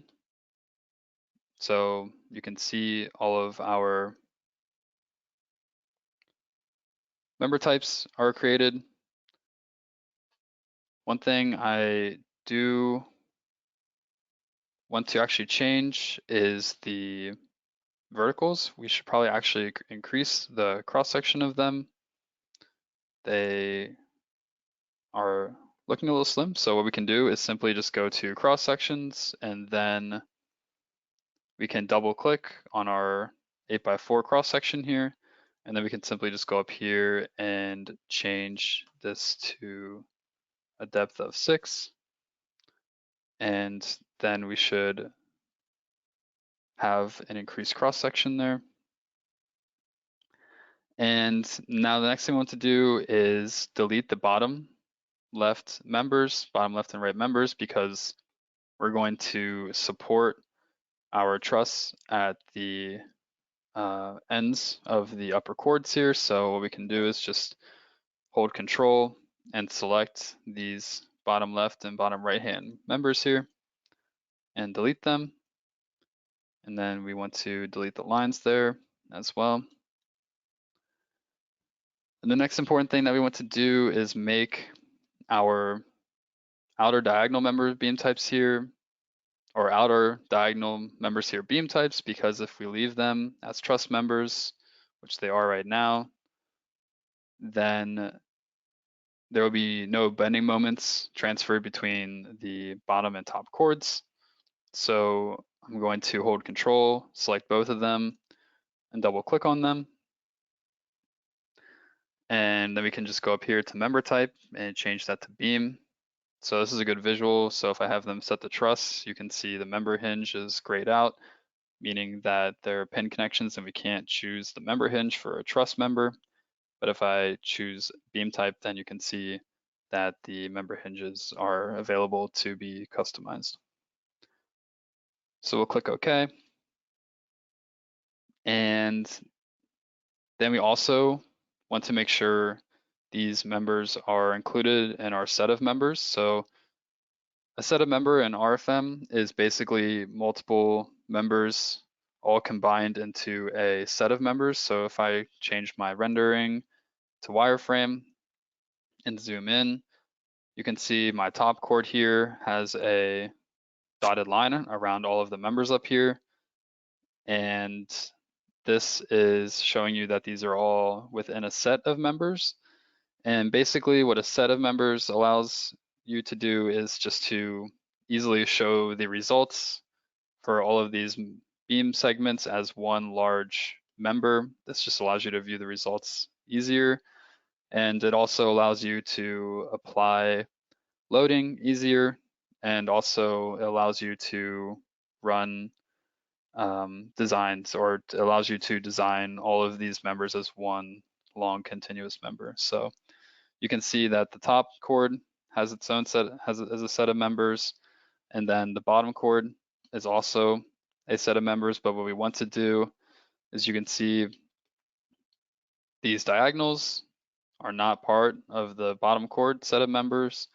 So we can simply just double click on this dotted line here, and this will open up the edit set of members dialog box. So you can see this number, the second set of members lower is defined as the lower chord, and the members 12 through 19 are included in here, but we want to include the diagonals. So I can select them graphically and click OK, and then click OK again, and now you can see my diagonals are part of my bottom chord here. So now we can add in the supports for this truss. So we can go up here to new nodal support, and for the left side support, this is going to be a hinge support. So what we want to do is choose hinged, and you can see there's no rotation about the y-axis because this is just a 2D model. So I'll add in that hinge support on the left-hand side. And then for the right-hand side, we're going to add in a hinge support, but this one is going to be different. We're going to allow it to, so it's going to be a rolling support. It's going to be able to slide in the X direction. So we can release that. And so basically this one's only supporting the frame in the vertical direction. And also it can't move in and out of the plane. So we'll choose that corner, and then I can right click to exit out of that. Also, you can see my truss is basically outside of my grid here. And what we can do is have the grid automatically adjust to the size of our model. And to do that, we can go up here to the settings of work plane. And there's an option under here called dynamically. So for the number of grid points, we can have this set dynamically according to the size of model. So if we check that option and hit OK, now you can see our grid has automatically adjusted to the size of our model. Now I'm going to just change this back to a solid transparent display. And that's basically the whole modeling process done easily with the help of our modeling tool. So before we get into adding the loading and everything, I think now is a good time for questions before we take a break. So Amy, if there's any questions. Yeah, we had a few questions. The first one is how to release moment between a surface and a beam. And I had already explained that this is with the use of a line release. So it might just be worthwhile to show somebody, you don't necessarily have to go through the whole process, but just where it is in the project navigator and how it could be applied. Okay, yeah. So if you have a beam framing in or attached to your surface on the edge there, and you want to release the moments between that beam, in the surface, like Amy said, you can use a line release. So if we went to the project navigator here and found line releases, you can see there's none in this model, but you could right click here and you could choose new line release. And so basically what you would do is choose the line which you're releasing graphically. And then you can see here, you can define the release. So like you said, you wanted to release the moments. You can go down here to rotational release and activate that. And then only the moments between that line and the surface would be released, or your beam. And then you would have to just choose or tell the program what surface that beam is being released from. And then that's basically it. So that's kind of the basics of how to use this line release tool to release the moments between a beam and a surface. Yep. Okay, good. That should answer that question. The other question is how, let's say a user wants to only work with a particular story and they want to just activate that view. I think it's worthwhile showing the different visibility options and creating user-defined visibilities. Again, just a short example would be fine. And to preface this, again, we don't have the concept of stories, floors, or diaphragms in the program quite yet because this is a general FEA program, unlike ETABS, which is meant for building structures only. So that obviously has the concept of stories and floors, whereas something more like SAP 2000 is what RFEM is more comparable to. But with that said, it is possible to create these user-defined views that Alex will show you, that you can create your own story 1 view, story 2 view, and quickly switch back and forth to it. Yeah, so you could just, if you had a story, I mean, I'm just going to use a couple of these members. So let's just say you have a building with multiple stories and you just wanted to switch to one of the stories and work on it. Let's just pretend that these 3 members here are a story. You could then hit the visibilities box here. And so I basically have these, my first story selected, and then I could choose this option here, create new user-defined view, and I could just name this like story 1 and hit OK. So now I can right click and I could even uncheck show hidden objects in the background. Oops.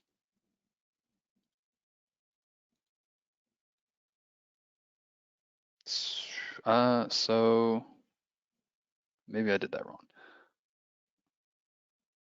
What if? I think you just didn't have the 3 members displayed when you created that visibility. Oh, yeah, that might, okay, let's try that again. So turn off, oh. Yeah, so, or I guess the better way to do this would be visibility by window, and then we could select those members and then create a new visibility, and then that would be your story 1. And now you could turn off show hidden objects in the background. So that would be your story 1. So then every time you could create multiple stories, and then all you'd have to do is just go to your user-defined view and check on which story you would want to see. And then yeah, that's fine. I think that's the perfect way how to do it. And then the point being is that you can cancel out of this visibility. You can go back to the full structure, and you can always go back to this, activate this visibility story 1 that you just created, and it will bring you back to that original definition. So using those user-defined visibilities will be helpful. Yep. Okay, so we have a question about how to optimize members for design. I believe that you'll be covering this in the add-on module RF Timber AWC for this example, so we don't need to cover that now. Just maybe worthwhile to remember to show that, but I believe you already plan to do that. Yep. The final question, is it possible to create tapered members for the RFEM structure? So I think that's worthwhile showing the example. Again, no need to do it, but where you can set the member start and member end as different cross sections. Yeah. Yeah. So yeah, to create a tapered cross section or a member, easiest way to show this is I'm just gonna edit one of these real quick.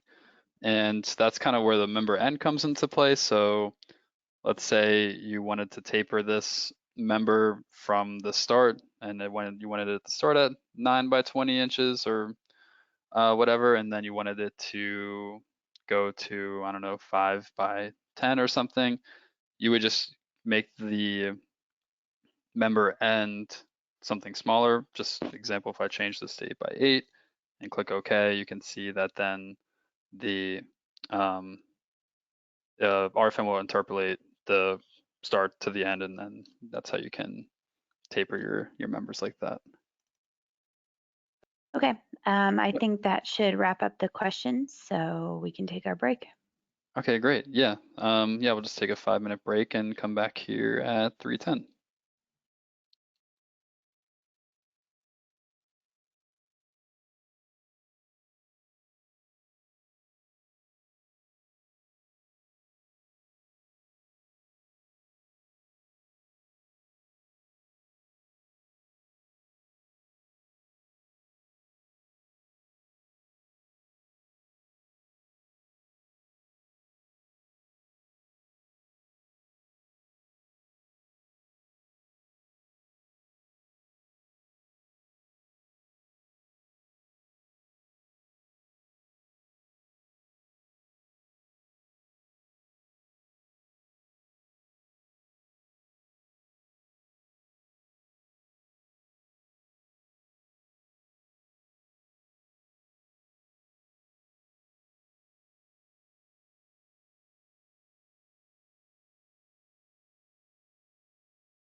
All right, so the break is over and we can continue. So we got done modeling the truss before the break, and now we can add the loading in. So first thing we're gonna do is create a new load case by going up to this button, new load case. And again, action category is set to dead. You can see the self weight is activated with that -1 factor in the z-axis for gravity. And we're gonna keep that for this example. And we're gonna name this one self weight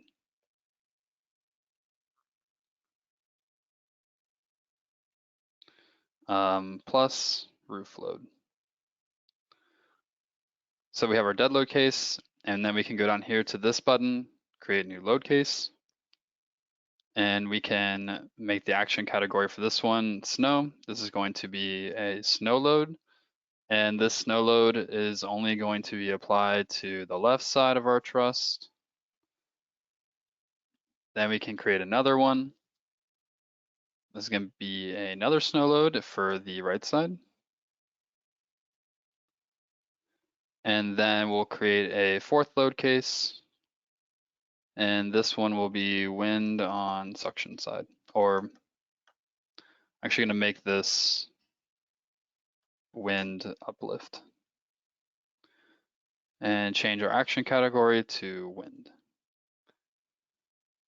So now we have all of our load cases created. I just want to show you guys the rest of these tabs. These are, the next tab is our actions tab, and you can see our multiple actions listed: dead, snow, and wind. And if I click on snow, you can see by default, snow is set to alternatively, which means the two snow loads will never be placed basically into the same load combination. And this means that I need to activate the option simultaneously, since both snow loads will be acting together on the left and right hand sides. You can then see in the next tab, combination expressions. We have our LRFD and ASD combination expressions. And if I click on this I button here called info about design situation, we can take a look at our design situation based on the code or whatever code you have selected. This will tell you what the design situation looks like along with the parameters. And then we can take a look at our action combinations. And also the next tab is our load combinations. And this is where basically multiple load cases are going to be combined into a larger load case, essentially with or without factors applied to them. So we have this base generated based on our design situation and the standard. So for example, this first combination is just 1.4 times our dead load. And so the last tab is our result combinations. And also, again, just to reiterate, load cases are calculated on a first order analysis, and the load combinations are all by default calculated based on a second order analysis. For the result combinations, these are envelope solutions and basically summarize the maximum and minimum results from all of the load combinations included in them. And so you can see we have, for this first result combination, all of our LRFD combinations or ultimate limit state design, and then we have our serviceability limit state or ASD combinations summed up or combined into this second result combination. And just some background, this combines the results. And so you could create result combinations without having to rerun results if you needed to. And now we have all of that defined. We can click OK. And we can now apply the loading to our structure. So right now we can go up here to the dropdown and we can go up to self weight. And then we can go up to the option new member load. And this will be the loading for our roof load.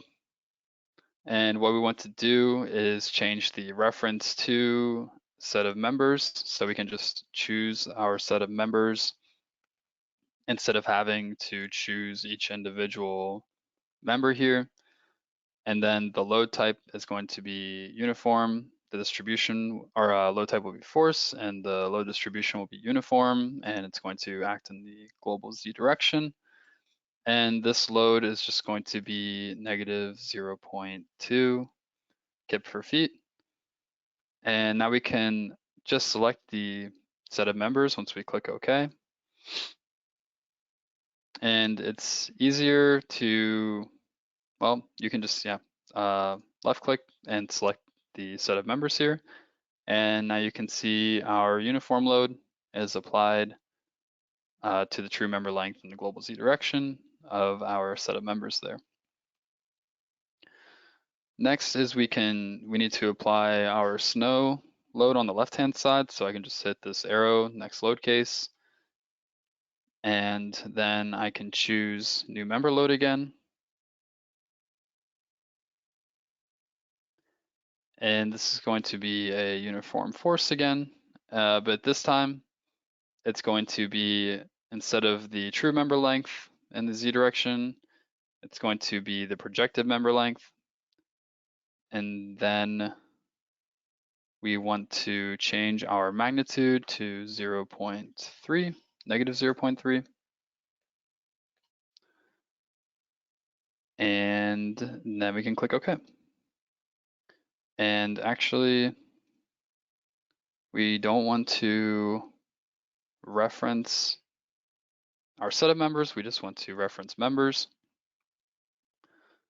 And what we can do is just highlight this whole left-hand side. And I only selected the beams up in the upper chord. And you can see that it's the projected member length of that, taking into account how snow will act on our roof there. So we'll right click, and now we would just want to do the same thing for the left-hand side. So I'm just going to rotate my model, and then I can just highlight again, selecting only the beams up here, and then I can choose new member length. And then everything will stay the same, so pretty easy. And since we already selected the members before we went into the tool, if I click OK, we applied our load. Actually, I don't know why I applied it to the wrong load case, so Control Z is your friend, and you can go to the next load case, and then we can just redo that real quick. For our snow load on our right-hand side. There we go. Now we have our snow load for the right-hand side. And now all we need to do is add in the uplift. And so again, we're going to use the new member load tool. And the thing we need to change for this is the load direction. And we want this to be according to the local related true member length and the local z direction. So you can see that lowercase letter.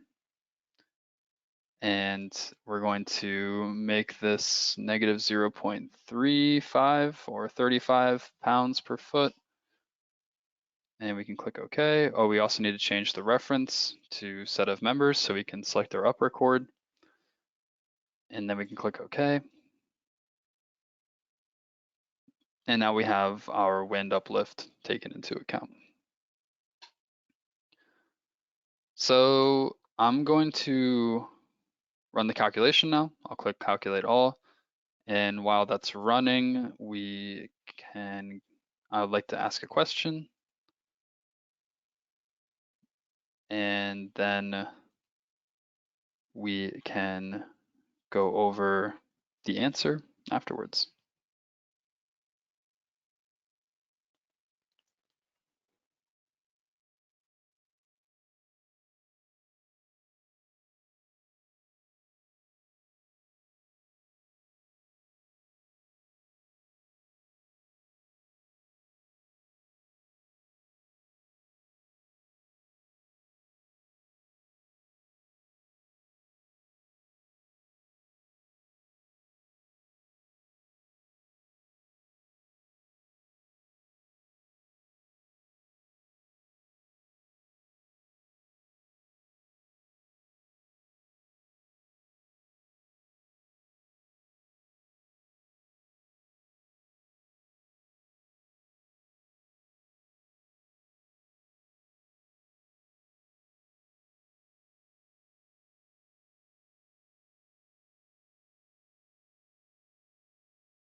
All right, so the question was, which generate model tool can be used to most efficiently model a truss system? The options were continuous beam, 2D truss, tapered 2D frame, or 2D frame. And the best option is to use the 2D truss tool.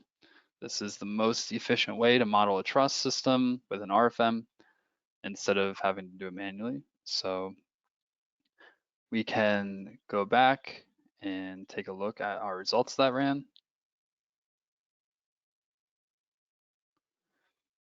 And right now we're viewing the uplift load case, so you can see what our truss is doing when there's only uplift. We can change this display to show the cross sections in a colored display, so we can see those deformations a little easier. It looks like the max deformation for our uplift is 0.2 inches. There's three major steps when evaluating your structure's results. The first step I would recommend taking is to always take a closer look at your modeling to make sure that all of your members are connected to each other. This doesn't really apply too much for this model since we had RFEM generated for us, but if you have a lot of members and maybe your results aren't matching up to what you expected, I would always recommend zooming in close to all of your connections here, because sometimes your connections may look from afar like they're connected, when in reality, maybe one of these lines is just slightly off from the node, causing a discrepancy. This mostly occurs, I would say, when importing a model from AutoCAD or from maybe Revit. Sometimes imports have unconnected members because difference in tolerances between the two programs. So always important to check that. Second step I recommend taking is to always check the deformations of your self-weight or dead load case. So if we go up to our self-weight load case and we show the results, right now we're looking at the global deformations, and you can see that our deformation is symmetrical, which is good. We have a symmetrical structure here. We can just look at the Z component. So this is something that you would want to double check if you have a symmetric structure, is if your deformations are symmetric. And our max deformation right now in the Z direction is 2 inches. So that's looking pretty good, as expected, I would say. And then the third check is to look at your internal forces. So again, if we activate members results, and then we take a look at our normal forces, you can see that our upper chord, we have compression forces for our normal forces, which makes sense in this layout. And then our bottom chord is blue, positive values, telling us that we have high tension forces basically, which also makes sense for this loading setup at the bottom here. So you can see in the middle, we have the highest tension forces of around 90 kips. And you can also take a look and see that we have something that, this is important to point out, is that you can see we have very high forces on our outside diagonal members here, which I did on purpose. So I can show you later how to optimize these, since these will be critical members, since their cross section is a lot smaller than the main cross sections that we created for our bottom chord here, and they don't really compare too much in size with the bottom chord and the tension forces that it's receiving. Next thing we can also take a look at are shear forces.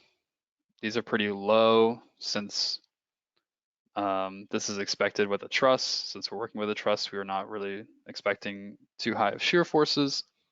And then also our bending moments, we can see the same thing as shear.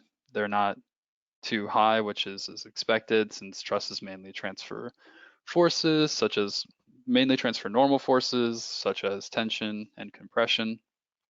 We're not really too focused on bending moments. And now you can also check your support reactions. And on the left-hand side, this is another great way. I can also turn off the grid down here so we can see those values easier. But on the left-hand side, we're getting 31 kips. And on the right-hand side, we're also matching that number. So with a symmetrical structure like this, it's good to see both of those matching.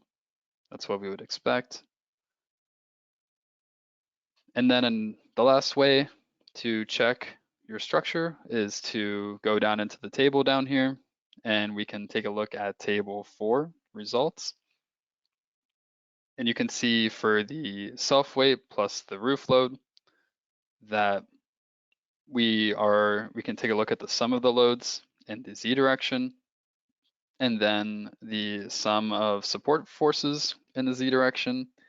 And you can see that both of those values match, so 62.18 kips and for our sum of loads, and then 62.18 kips for sum of support forces. So both of those should match because of statics and reactions to the loading. And you can see we're getting a deviation between those of 0%.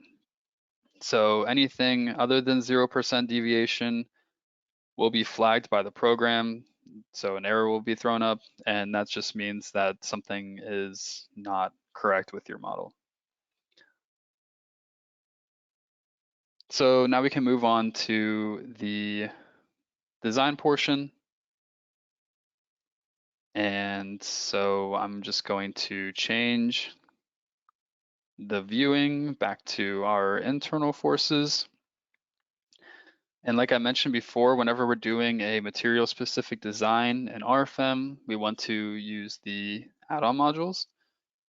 For this example, we can go up to add-on modules, and then we can go to design timber.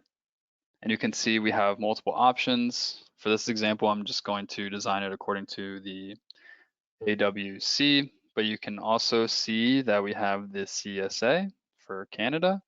And then you can also use RF Timber Pro to design according to the Euro code.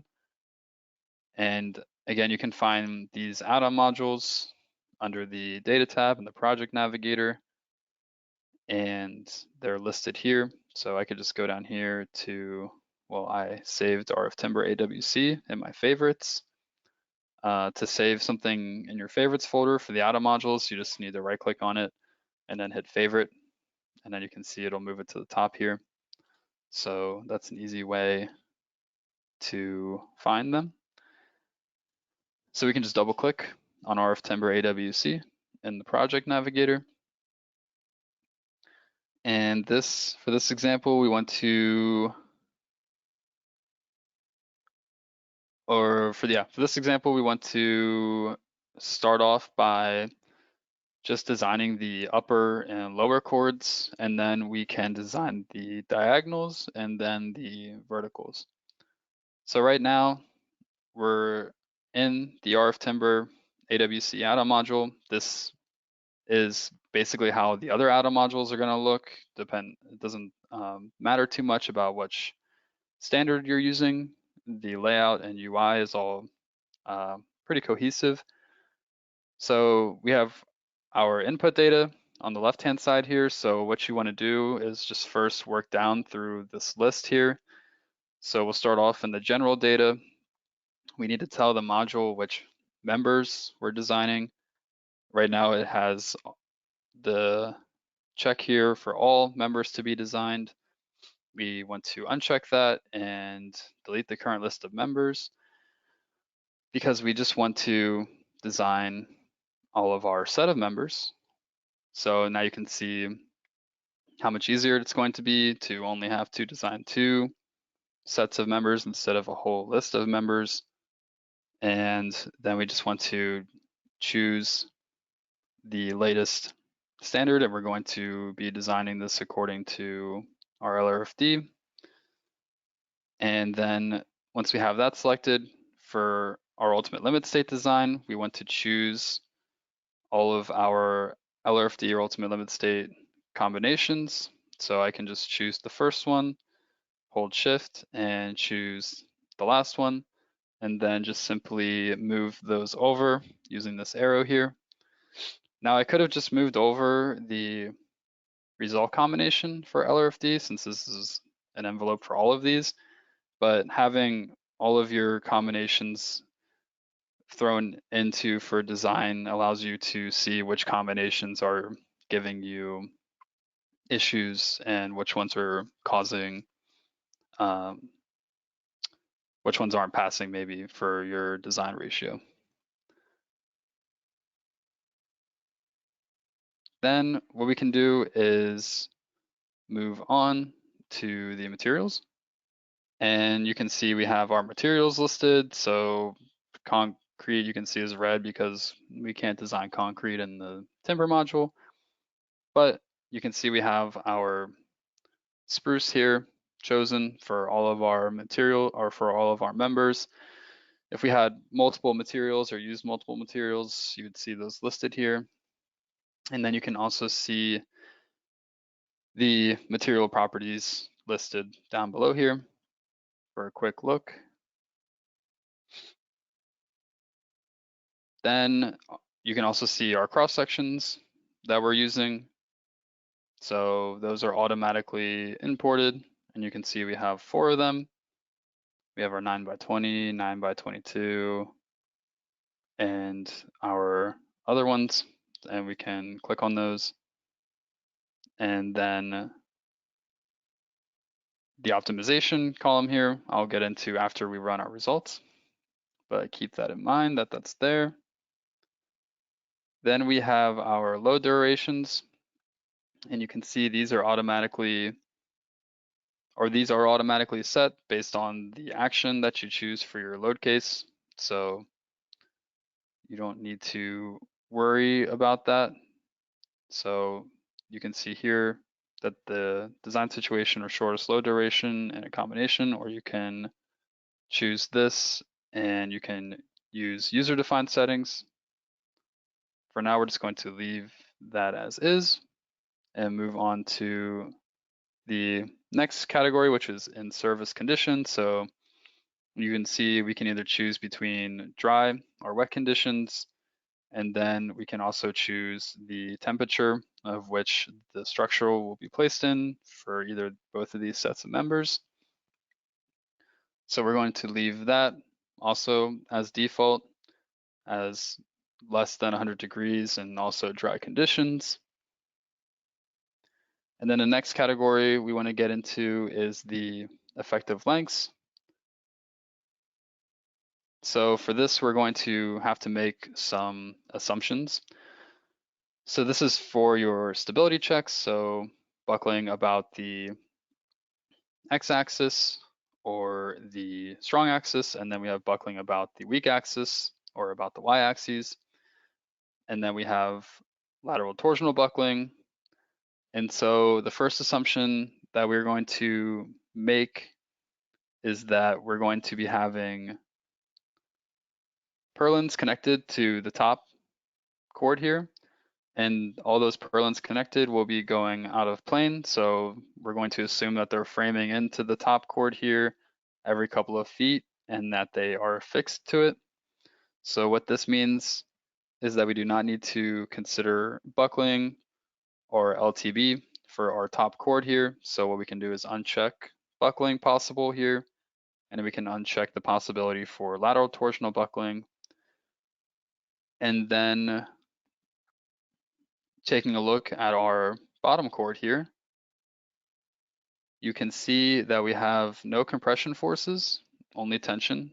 That's what the positive values in the blue coloring is showing us. So without compression, we also do not need to consider the possibility for buckling or the possibility for lateral torsional buckling, so we can uncheck those. Another way of doing that would just be to go to the details option here, and then under stability, we could uncheck perform stability analysis. So either way works for that.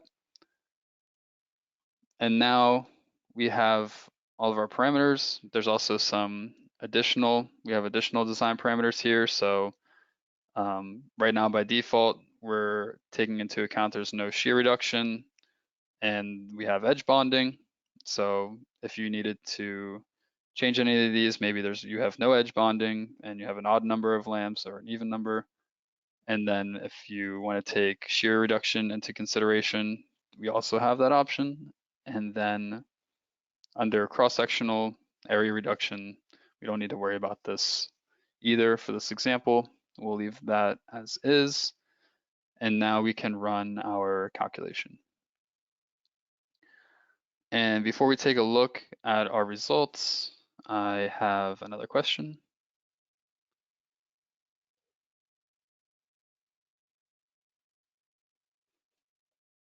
So a statement really, if you could answer true or false, and then we'll go over the correct answer.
All right, so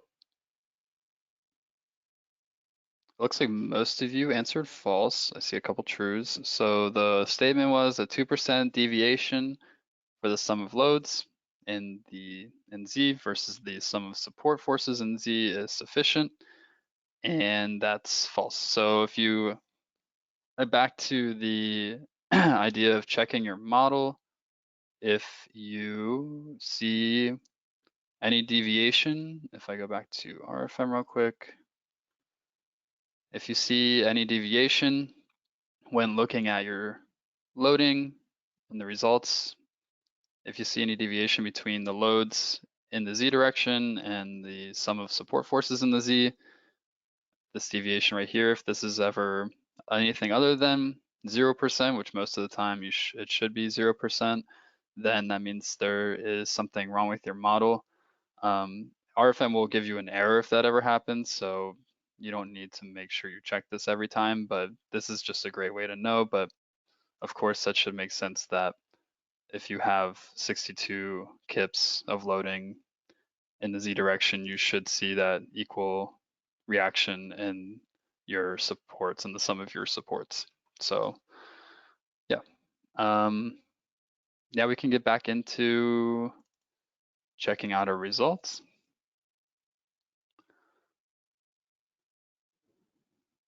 From our design.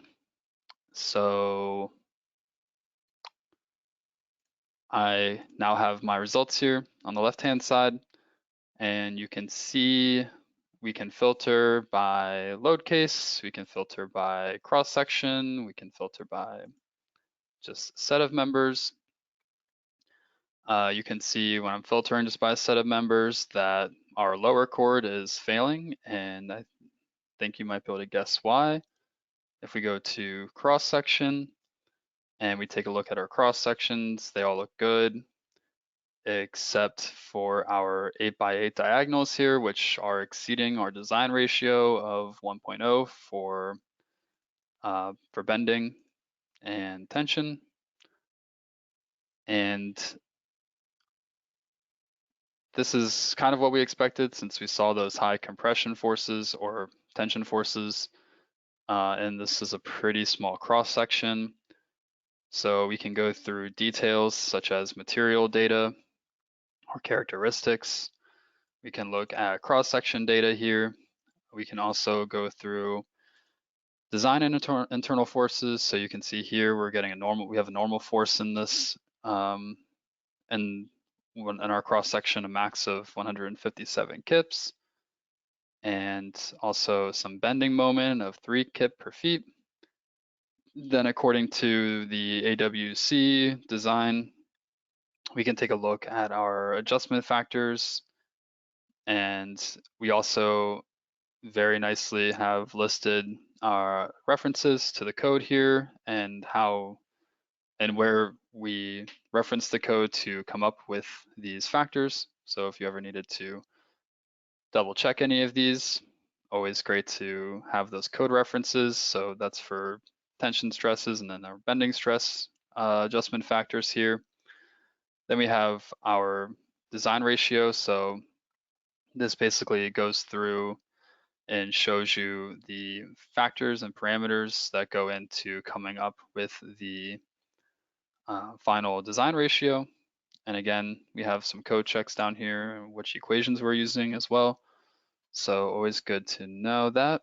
And now we can go through and I can show you how to go about optimizing this cross section.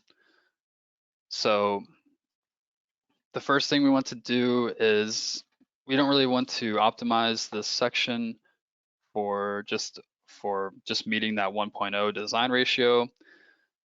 So first we want to go to details and then other, and then we want to change this under other, our max allowable design ratio to 0.9, and we can click OK. It's going to delete our results, which is fine for now. And now we want to go to cross sections. And then we want to go to our rectangular cross section, our 8x8 diagonal here that was failing. And what we can do is under optimize, we want to click on the cell and then click on the arrow. And we want to set this to yes. And so then this box will come up and we can choose to optimize our base and height. So we'll choose base and height, and then we can choose this option down here, keep current side proportions. So the ratio between base and height, if we choose this option, will stay the same, which is nice.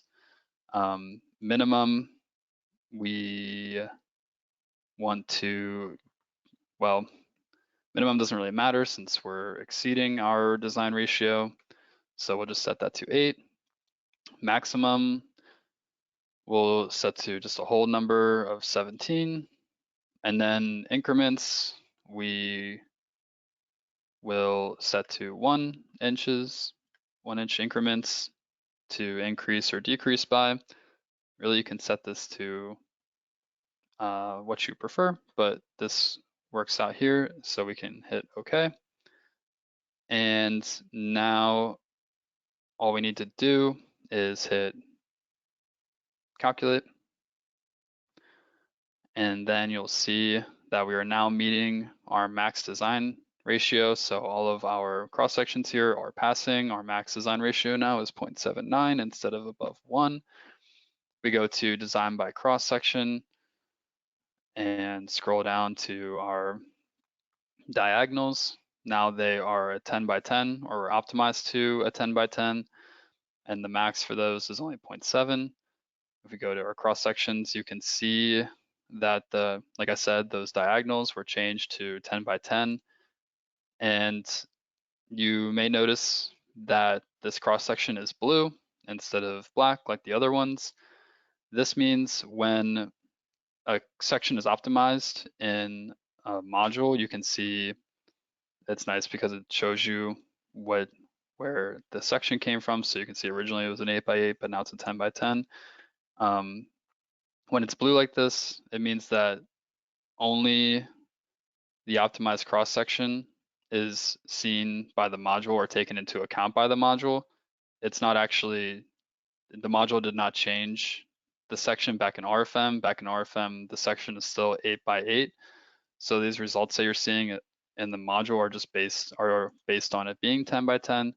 So what you need to do after you optimize your cross sections is you need to right click on the blue ones. And if you're happy with that optimization, you want to hit export cross section to RFEM. And if you have multiple cross sections you need to export, you can hit export all cross sections to RFEM.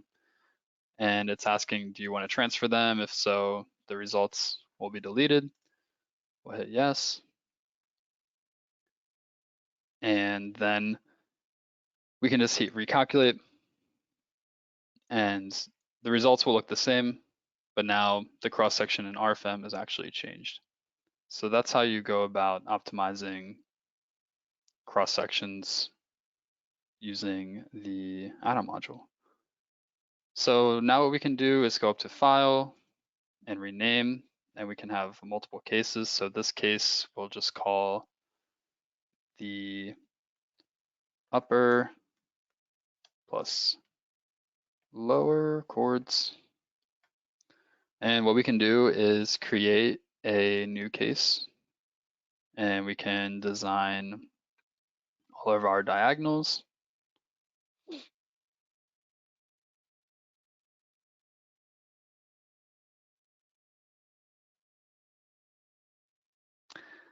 And we'll save our changes. And then what we want to do, again, is uncheck. We don't want to design all of our members. We just want to design the diagonals. So what we can do is hit this button to select them graphically. And an easy way of selecting all of them graphically instead of clicking all of them is I want to just show you this tool up here called Select Special. And this is handy if you have a large model and you need to select all of the same cross-section within a model. You can hit this Activate Members. Well, we go down to Members and we hit Activate, and then we have options over here on which members we want to select. So we can select ones with cross-sections, and we can choose, okay, we only want to select our 10 by 10s. And yeah, and click OK. And so since we exported all of our optimized cross sections, they're all optimized. And so we probably should be seeing some green lights for all of them, or green smiley faces. So what we can do is select all of them, move over our combinations, and then choose design according to, go through our materials, cross sections look good, load durations, and service conditions will leave the same. And then for the effective lengths for all of these diagonals, this is where we would leave all of them as the full member length, since they will all be experiencing, or might be experiencing, or it could be possible that there's buckling or lateral torsional buckling going on. And then also, again, additional design parameters will leave the same. And so then we can run our calculation. And now you can see that we have our max design ratio of 0.82. So if you're curious which one is the max, which combination is causing the highest design ratio, we can filter over here to max and hit apply filter. And now you can see that bending and tension is what's causing, and from combination 6 here and member 30 is causing our highest design ratio. So good to know. And if I can click on the member here, and this red arrow is showing me which member is giving us the highest design ratio, or our critical member, basically. And then we can also take a look at our results graphically if we wanted. So we can hit graphics, and we can see also graphically our design ratios as diagrams on each of our members here. So these diagonals in the center here are at least, we don't have to worry about those at all. We could, if we wanted to, increase those or decrease those cross sections. And yeah, and we can go back.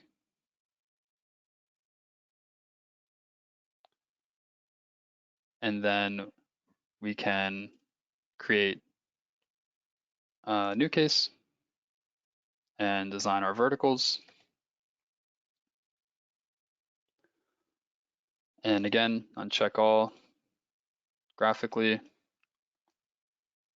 and use our select special tool here. Actually, I forgot to, oh no, I lost my window.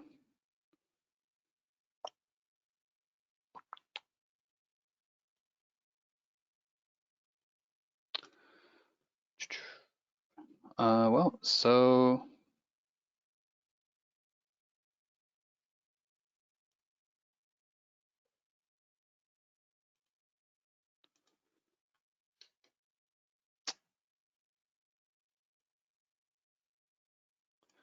yeah, so I lost my select member window, and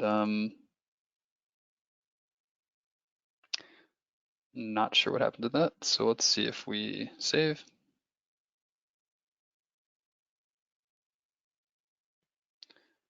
And we'll just save all.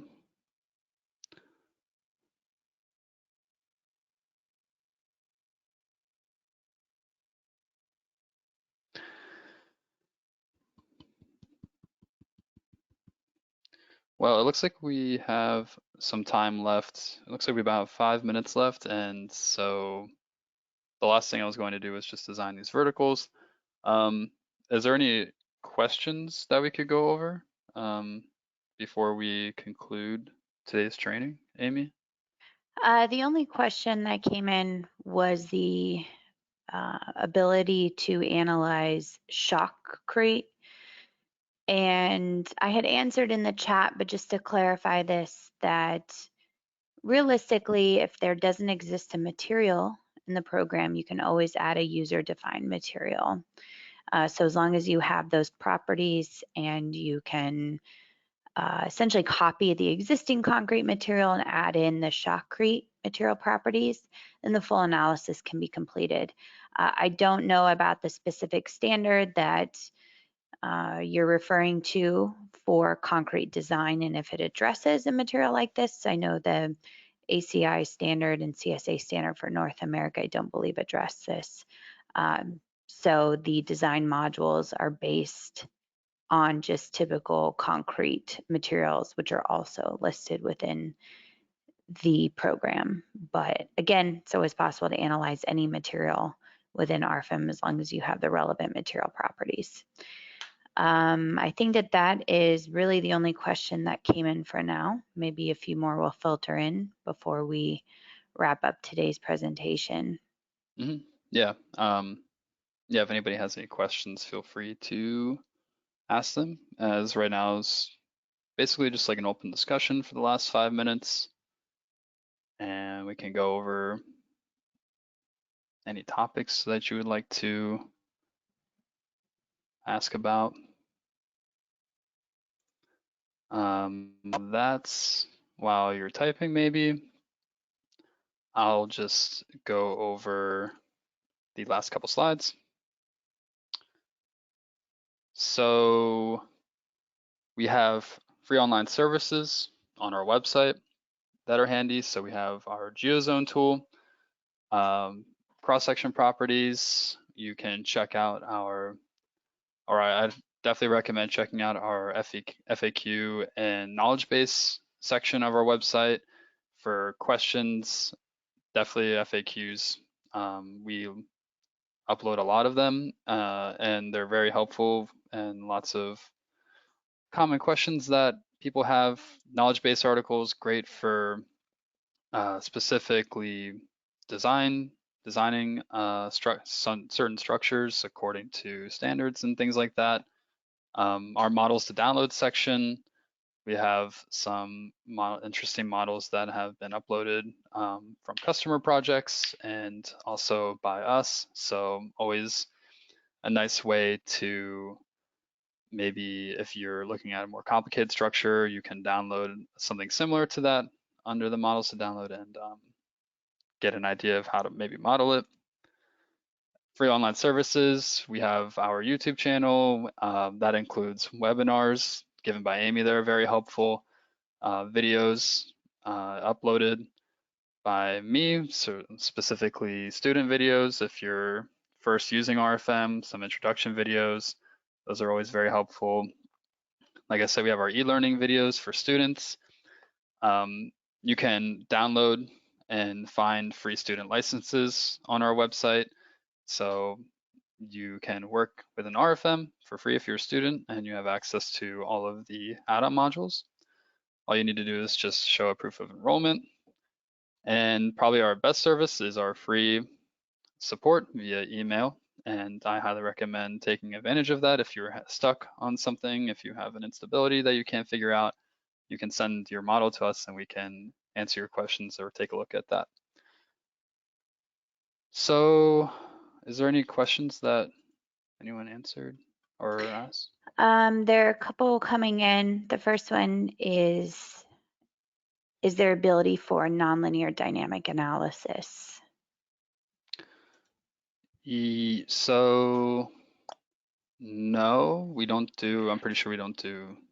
The add-on module extension RF Dynam Pro nonlinear time history will Oh, allow for the nonlinearities to be considered for time history analysis. This is a module extension, so you have to have the Dynam Pro force vibrations module.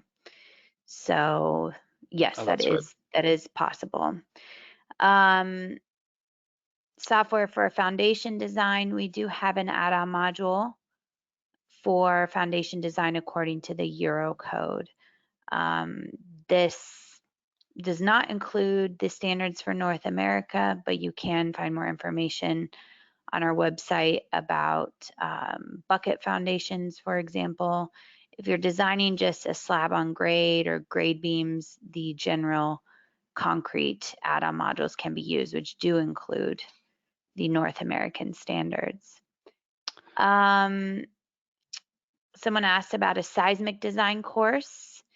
So we do offer this, but these are paid trainings. So seismic design according to Eurocode, and possibly one according to the ASCE 7 or NBC standard.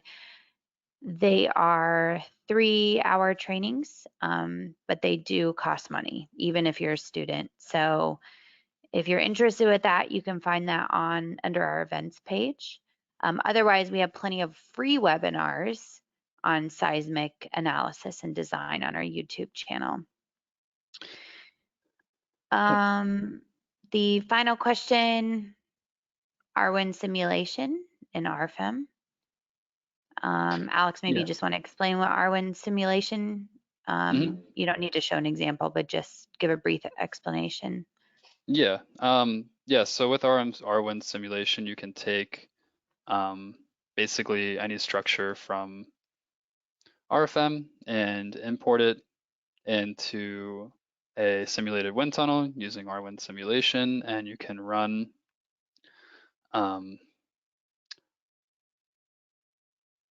it through a numeric wind tunnel and get those pressures and convert those pressures from the simulation into loading forces and import those back into RFEM, and then you can have your wind load cases basically generated based on the results from our wind simulation.